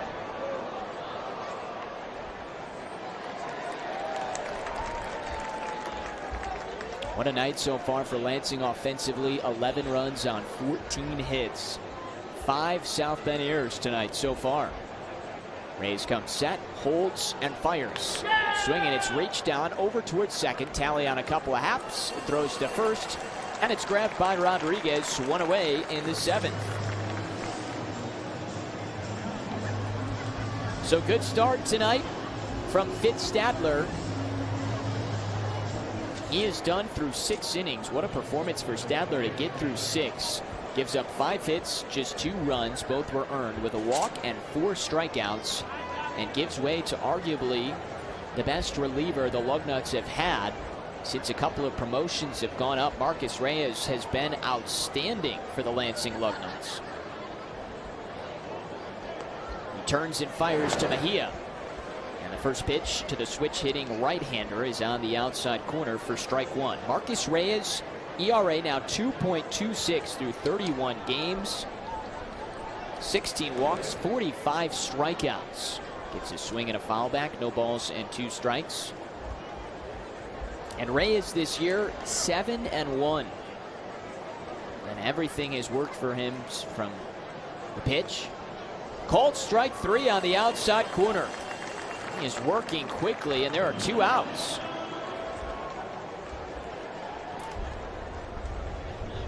Today, Reyes interviewed by Emily Walden from The Athletic and ESPN. She's in town. Typically, she covers mostly the Detroit Tigers farm system, but she'll hop around to different spots tonight in Lansing.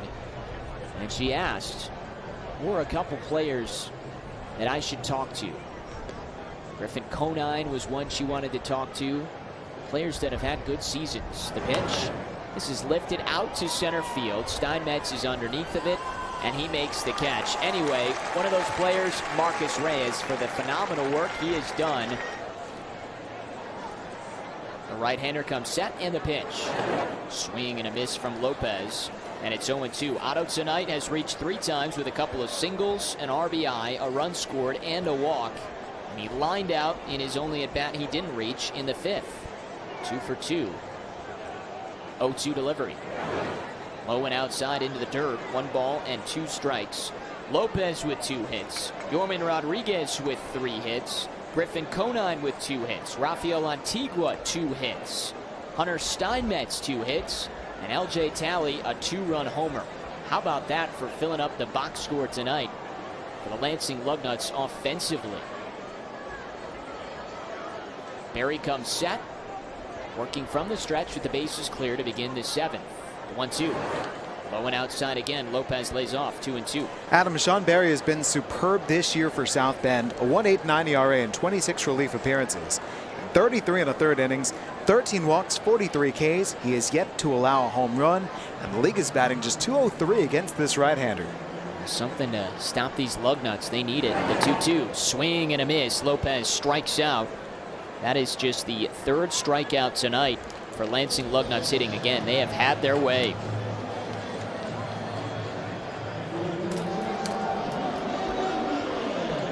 Forrest Guerrero, by the way, goes 2 1/3 innings, gives up 5 hits, 5 runs, which they were all earns. Doesn't walk anybody, has 1 strikeout, and the home run he allowed to LJ Talley. Talley has gone deep, back-to-back nights to the same spot, deep to the lawn out in right. Adam, you ever called a cycle before? Well, we're going to find out. The pitch, down low, 1 ball and no strikes. I have not, but there's a chance for one right now. Norman Rodriguez with a triple, a double, and a single. Started the night with a double, then a 2 RBI triple, a base in his last at bat. The 1-0. Swinging, it's bouncing foul. Third base side, 1 ball and 1 strike. By the way, Yorman Rodriguez tonight, 3 for 4, and a home run shy of the cycle. It's his first game as a Lansing Lugnut. Remember Gabriel Moreno? His first at bat as a Lugnut, he homered. How about the debuts from a couple of guys that are in the lineup tonight? The 1-1. Swinging, this is on the ground, past the diving first baseman Mejia into right. Rodriguez, a sharp turn at first, hits the stop sign and the brakes, and he'll head back to the bag and settle for a single. But 4 straight hits for Rodriguez. He is 4 for 5. I love that hitting. That is a great breaking ball from Sean Barry. And Rodriguez waited on it and inside outed it in between Mejia and the first base line. That is 4 hits, all the opposite way for Rodriguez. A triple, a double, and 2 singles. He's taken them all to right field. That reminds me of Griffin Conine, his second game with the Lugnuts, 4 hits, all of them oppo. Here's Gabriel Moreno. First pitch to the right-hander. And it's in, looping for a strike. 11-2 Lansing in the bottom of the 7th on 15 hits. 4 from the newcomer, Yorman Rodriguez, promoted from short season Vancouver, joining the team today. Barry fires. Swinging a bouncing ball, weakly hit third base side. It's foul. Dallas McPherson scoops it up, and he will take a peek and send it in to a young fan who makes the catch on the toss from Dallas. No balls, 2 strikes on Moreno tonight, who has a sac fly but does not have a hit yet. The pitch. Swing and a foul tip, and that hits off the catcher, Marcus Mastroboni, who lost his balance, and remains no balls and 2 strikes. How did the Lugnuts have 15 hits and somehow Gabriel Moreno, one of their best hitters, who's hitting .300 with 10 homers and 39 driven in, does not have one yet? He tried, but Cole Roederer robbed him. We told you that's been happening a lot to him the last couple of nights. I enjoy the Lugnuts fans who are unfamiliar. Rodriguez steps in. They're saying, who's this guy? He's your man. That's right. Your man, Rodriguez. Y-O-R-M-A-N, Rodriguez. He's at first. 1 out in the bottom of the 7th, 11-2 Lugnuts from Cooley Law School Stadium. A full house tonight in downtown Lansing. They have been erupting all evening. The 0-2. That bounces in front of home plate, knocked down by Mastroboni. 1-2. The Lugnuts have put on a show. 2 runs in the 3rd, 4 in the 4th, and 5 in the 6th. And the Lugnuts breaking through offensively. And we've told you they have struggled to score runs in the second half here at Cooley Law School Stadium. Second half of the season, that is. That has not been the case in this series. 1-2 pitch. Swing and a miss. Moreno strikes out. Gabriel does not do that much, but it's the 2nd strikeout for Sean Barry. And now it's Griffin Conine that comes to the plate. How about these offensive numbers for the Lugnuts? Yesterday they were held to 4 runs and 7 hits. Not bad. The day before that, 9 runs and 9 hits. And again, tonight, 11 runs, 15 hits. And no coincidence, they are on their way to winning their first series at home in the second half. Their offense has come alive. Here's Griffin Conine with 2 hits and an intentional walk. The pitch. Inside and low. Ball 1. Conine a single in the 1st. Intentionally walked in the 3rd. Reached on an error in the 4th. And an RBI single the opposite way in the 6th. Part of the 11-run night for the Lansing Lugnuts. They will head to Dayton beginning tomorrow. before then coming back home. The pitch. Down low, 2 balls and no strikes. Tonight, 24 games to go in the regular season. 3 here against South Bend, 3 in Dayton, then the final off day on Tuesday, and then back home for 7 straight against Fort Wayne and Dayton. 3 against the Tin Caps and 4 against the Dragons. 2 ball, no strike pitch to Conine. Swing and a miss. Strike 1. Haven't seen Fort Wayne in quite some time. We have to go all the way back to May the 16th, 17th, and 18th. The 19th was rained out. That's the last time the Lugnuts have played the Tin Caps. 2-1. Swing and this is launched foul, back out of play. 2 balls and 2 strikes. And just a few weeks ago, we said that same thing about West Michigan. Went to West Michigan on the 24th, 25th, and 26th, and it had been a full couple of months since the Lugnuts had seen their rival neighbors to the west. 2 balls and 2 strikes on Conine. Barry delivers.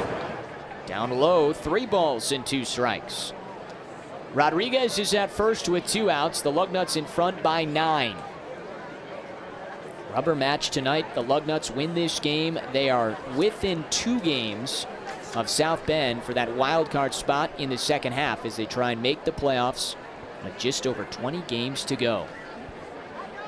Barry is set from the stretch. Kicks and fires. Swing and a miss. Conine had that pitch drop out of the zone. He couldn't catch up to it.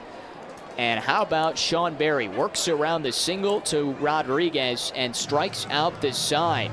It is Lansing 11, South Bend 2. Start up the 8th inning. Luis Vasquez is up there at home plate. Right-handed batter against the southpaw. First pitch.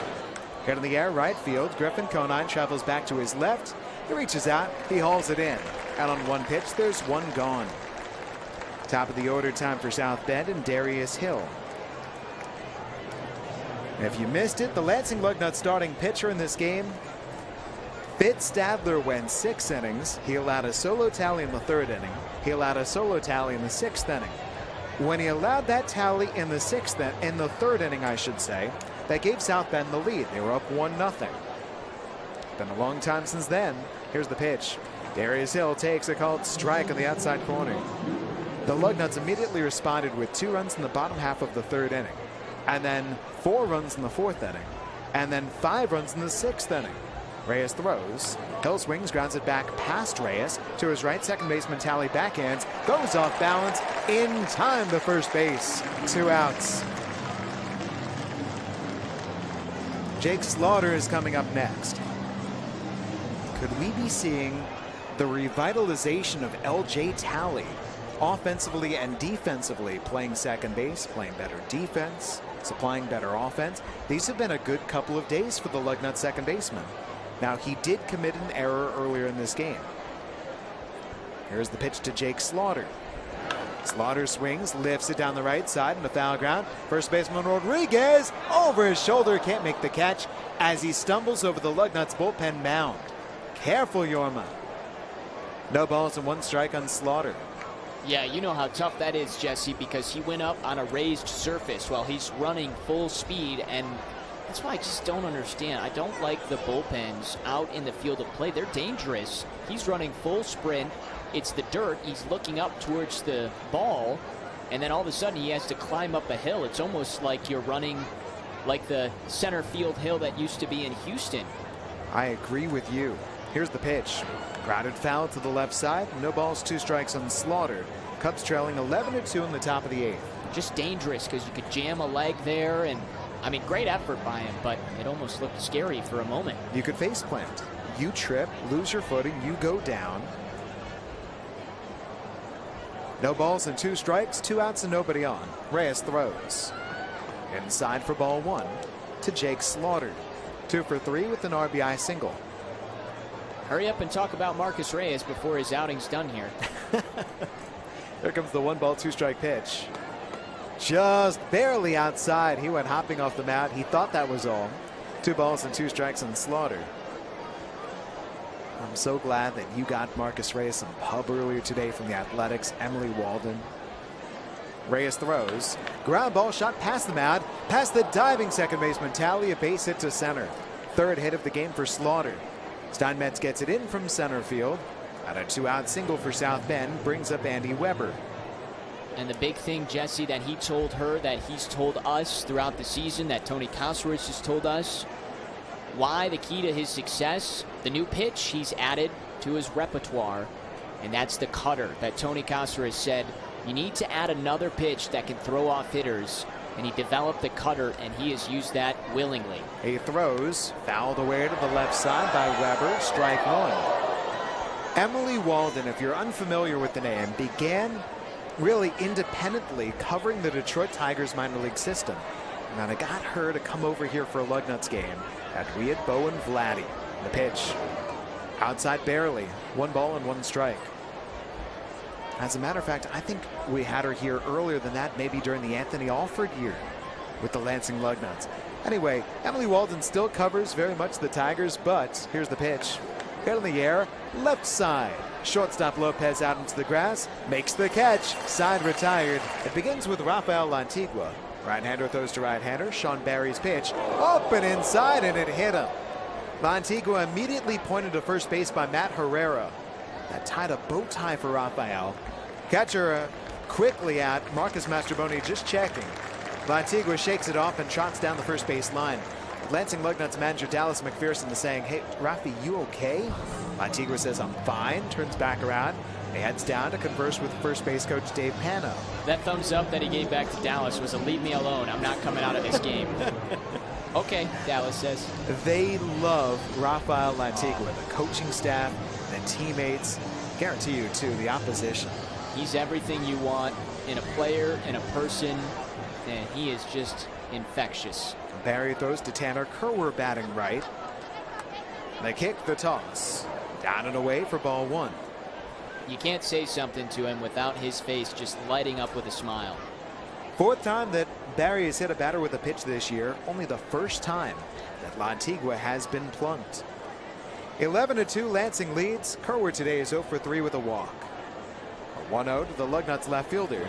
He swings, bounces it foul off his left foot. On the count, 1 ball and 1 strike. There is action in the Lansing Lugnuts bullpen. And that appears to be the right-hander Juan Nunez, just recently rejoining the Lugnuts from short season A Vancouver. So I think, Adam, that we could feel comfortable in saying Marcus Reyes done. 2 scoreless innings, 1 hit, no walks, 1 strikeout. The pitch, Kerwer swings, fouls this one off, strike 2. That's why I said, hurry up and get your good words in against Marcus. I didn't think he was going to come out for the 9th. You were right. He doesn't typically come out for the 9th. Plus, you have this big lead. Don't need to tax him. Bring in another guy that has struggled, Jesse, and help him get some confidence, hopefully, and get an innings of work. It's going to be interesting to see how Nunez fares in the 9th inning. I interviewed him yesterday for the pregame show. We talked about fastball 96, 97, 98 miles per hour. Loves to throw his curve. The 1-2 pitch to Tanner Kerwer. Check swing, ground ball off to the right side, picked up by second baseman Slaughter. Throws to first in time. Kerwer is at number 1. And Lantigua moves up to second. Did you post that interview anywhere? Not yet. You need to post that. It was a very compelling interview. Nunez, as he talks about in the interview with Jesse, has been taking English classes like many of the players from outside the country do to try and learn the English language better. And that was his first interview, all in English, and you could sense how happy he was once he got through it. He is married. He has a 6-year-old daughter. He is a fascinating person. He is likely to pitch the 9th inning for Lansing. Lugnuts 11, Cubs 2. The pitch, Jake Brote takes a called strike in the outside corner. That is something that, Adam, you and I, we do not want to pry too much into these players' lives.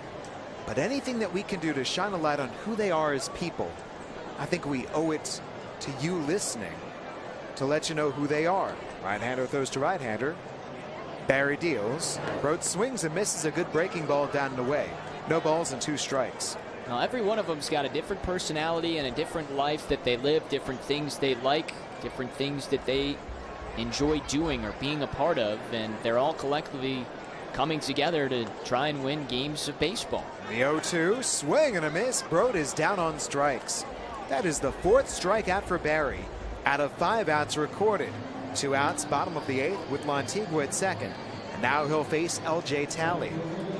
He looks like one of their best relievers, doesn't he? Yes, he does. Too bad it's a 9-run deficit. Sorry, I had to. By the way, Bo Bichette is still hitless.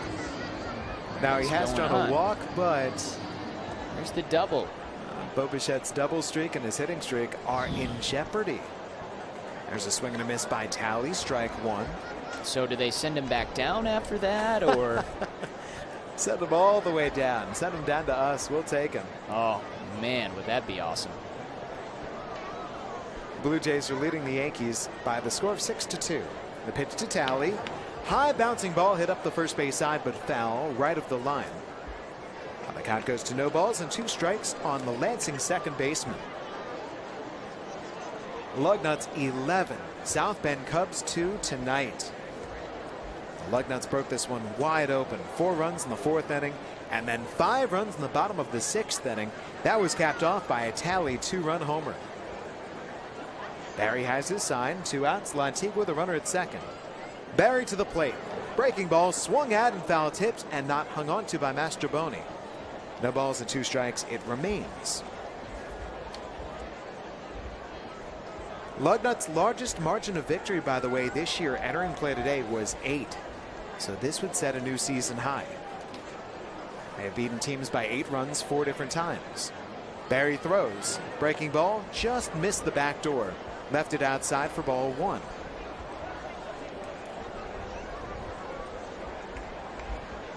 Hunter Steinmetz is on deck for the Lugnuts. Here's the pitch from Sean Barry to LJ Talley. Breaking ball stayed high. 2 balls and 2 strikes. Let's say Barry gets Talley here for the 3rd out. Or let's say he gets Hunter Steinmetz on deck or Otto Lopez up after him. That means no chance for Yorman Rodriguez to go for the cycle in his Lugnuts debut, but still 4 hits and 5 at-bats. 2 singles, a double, and a triple. The pitch. Talley swings and smokes a base hit up the middle. The windmill for Lantigua rounding third. He comes in to score. Booted in center by Hill. However, Talley stays at first base. An RBI single for Talley. His 3rd run batted in, his 2nd hit, and it's 12-2 Lugnuts. And LJ Talley is coming alive. You talked about it, Jesse. Could this be the resurgence of LJ Talley and the first time we're seeing that offense at a consistent rate over back-to-back nights since he joined the Lugnuts in the 2nd half? But he had 2 hits yesterday, a home run, a RBI single, 2 walks, 2 hits tonight. Hunter Steinmetz swings and misses a breaking ball, strike 1. I do think that there's been a lot more to Talley than we have seen. Came into play today batting just 159. And he was the cleanup hitter for the number 4 college baseball team in the country. 2nd place finishers in the SEC. The 0-1. Steinmetz takes ball 1 high. He is a better hitter than what he has shown, I think, yesterday. The 2 hits, the 2 walks, the 2-run homer. Today, 2 hits, a 2-run homer. How good is it that you're just hitting and playing good baseball again at Cooley Law School Stadium? The break-even pitch. Steinmetz takes a called strike on the outside corner. Not only good baseball in front of this kind of crowd. Great crowd tonight. It's going to be sad to leave for a couple of days, but we'll be right back here in a few days after the Dayton series. Wednesday, starting up a 7-game homestand. Barry throws the 1-2. Down and in the dirt. And that's blocked well by catcher Mastroboni, but at first base, Talley's going nowhere. Not with the Lugnuts up by 10. 2 balls and 2 strikes, and the number 9 batter in the order, Hunter Steinmetz, who is 2 for 4 today with 2 singles and 2 runs scored. Batting from the left side. Here's the pitch from Barry. He takes high for ball 3. And South Bend doesn't want to have to do this, but there's a Cub warming up in the pen. They want Barry to just lock it down right here. South Bend utilized a position player pitching on both Tuesday and Wednesday. Here's the payoff pitch to Steinmetz. He takes ball 4, too tall. So the walk to Steinmetz following on the heels of the 2-out RBI single by Talley. Talley to second, Hunter down to first base. 2 outs. Otto Lopez comes up. We're 1 batter away from Yorman Rodriguez getting another chance at the cycle. As here comes the pitching coach for South Bend, Jamie Vermilia, jogging out to the mound. Jesse, if you take Yorman Rodriguez out of the player of the game running, I think it's a really tough race. Like, take him out, don't give it to Rodriguez. You can go Stadler, right? You can go Steinmetz, you can go Talley, you could go Otto Lopez, Griffin Conine, Rafael Antigua. Like, it's tough if Rodriguez isn't in the lineup tonight. I agree with you. What a balanced performance. Headlined by one man, but everybody else supporting the cause. If you pick anybody but Rodriguez, I will immediately veto, by the way. The right-hander warming up in the Cubs bullpen is catcher Gustavo Polanco. 2 on, 2 out, 12-2 Lugnuts. Here's the pitch. Otto Lopez takes a called strike on the inside corner. Barry struck him out swinging to open up the 7th inning. Barry's first batter that he faced since entering into the ball game. He's gone 1 2/3 innings in relief. The right-hander sets, throws. Breaking ball, bounced down to first baseman Mejia. He gloves it. He goes right to Otto down the line, and Otto tried a spin move to get around it. The Lugnuts have scored a little bit more than that. Right-hander throws to right-hander. Nunez kicks and throws. A fastball runs inside. 1 ball and no strikes.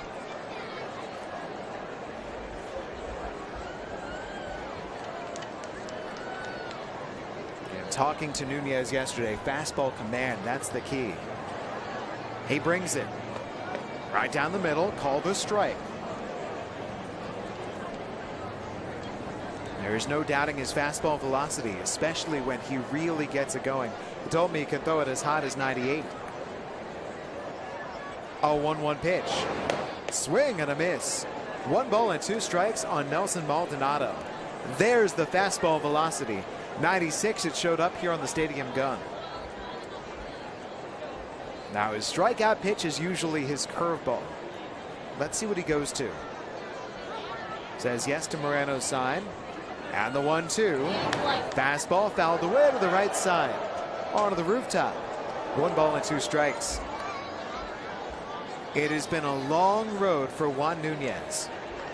He was signed by the Blue Jays as an international free agent in 2013. Earlier today, Adam went over just how long it's been for Yorman Rodriguez to reach Lansing. Signed as a free agent in 2014. Nunez fires the 1-2.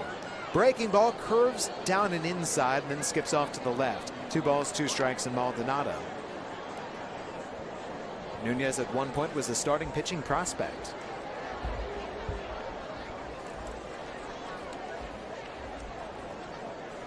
He began this year in the bullpen pitching for the Vancouver Canadians. Had 2 different appearances of 2 scoreless innings. That was enough. They sent him right here to Lansing, but he has struggled with the Lugnuts. He throws the 2-2. Maldonado grounds it foul at home plate, and that came up and hurt Maldonado. 2 balls and 2 strikes, it stays.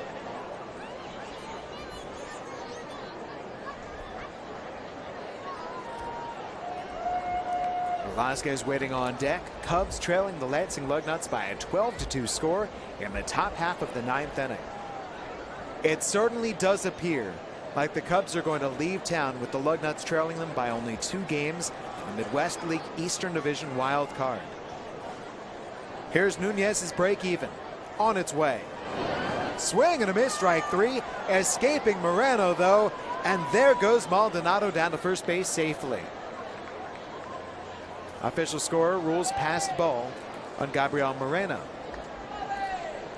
A swinging strikeout is credited to Nunez, but the runner is on, opening up the 9th inning for Nelson Velasquez.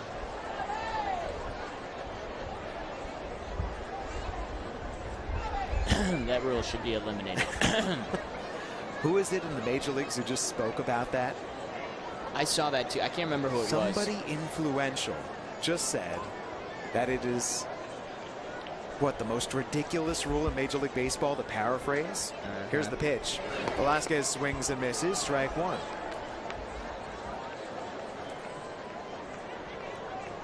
The whole idea that you strike a batter out And the catcher doesn't catch it. And then the catcher has to get up and throw the ball down to first base. That is a very old rule. Jonathan Perlas waiting on deck. Here's the 0-1. Swing and a miss, strike two. Do you have any other baseball rules that strike you as, I don't know if I quite agree with this one? Yeah, no game should go longer than 3 hours. So put a clock up there and have that time ticking down. And once you reach 3 hours, whichever team is leading wins. It's over. Now, I can't think of any more. Actually, I do have one. The 0-2 pitch to Velasquez. He swings and elevates it foul, out of play to the right side. Stays right here. Maldonado at first, nobody out, top of the ninth. South Bend is batting, trailing Lansing 12-2. This one's very controversial, though, Jesse.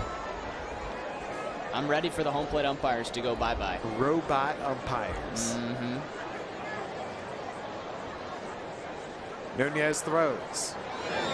Curveball down and away, blocked by catcher Moreno. A ball and 2 strikes on Velasquez.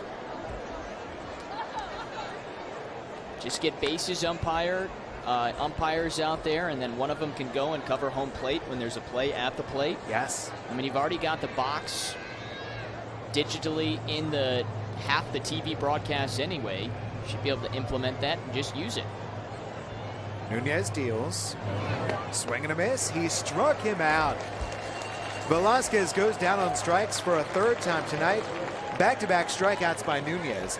A drop 3rd strike on the first one, but not here. And there's one gone in the top of the 9th inning.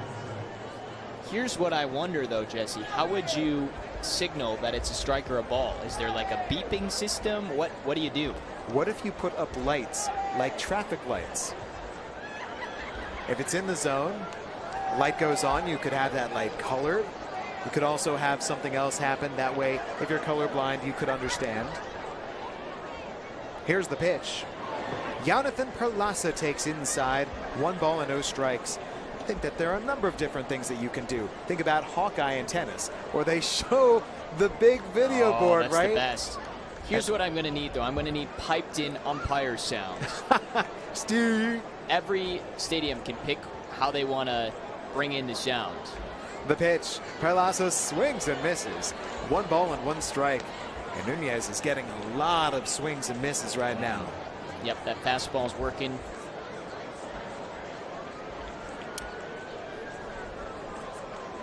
A ball and a strike is the count on Perlas.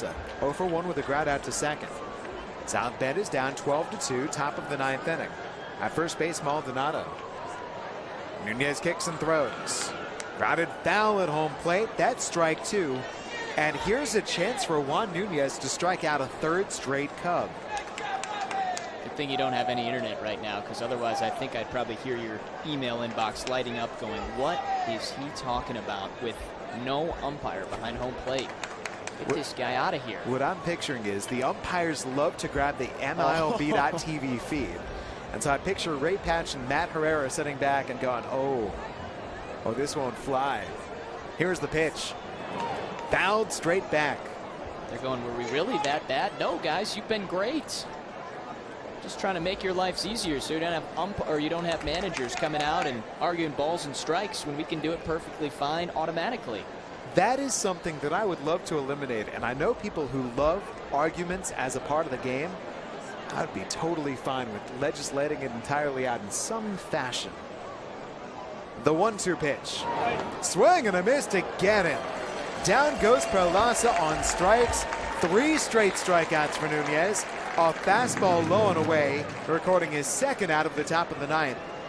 And now he has the rare chance for a 4 strikeout half inning. The South Bend Cubs are down to their final out of the evening. I once saw a 5 strikeout inning.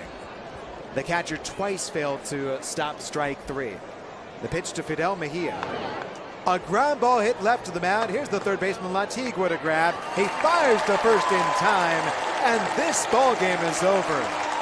So it's a 3 strikeout, hitless, scoreless ninth for Juan Nunez, and the Lansing Lugnuts defeat South Bend. The Lugnuts 12, the Cubs 2. That's your final. A definitive rubber match victory for the Lansing Lugnuts. They needed it, Jesse, and they come home and pick up their first home series win in the second half. What a victory tonight as the offense went off, and there was multiple hitters throughout the lineup tonight that contributed. And how about the debut, obviously, of the right-hander Yorman Rodriguez? Goes 4 for 5.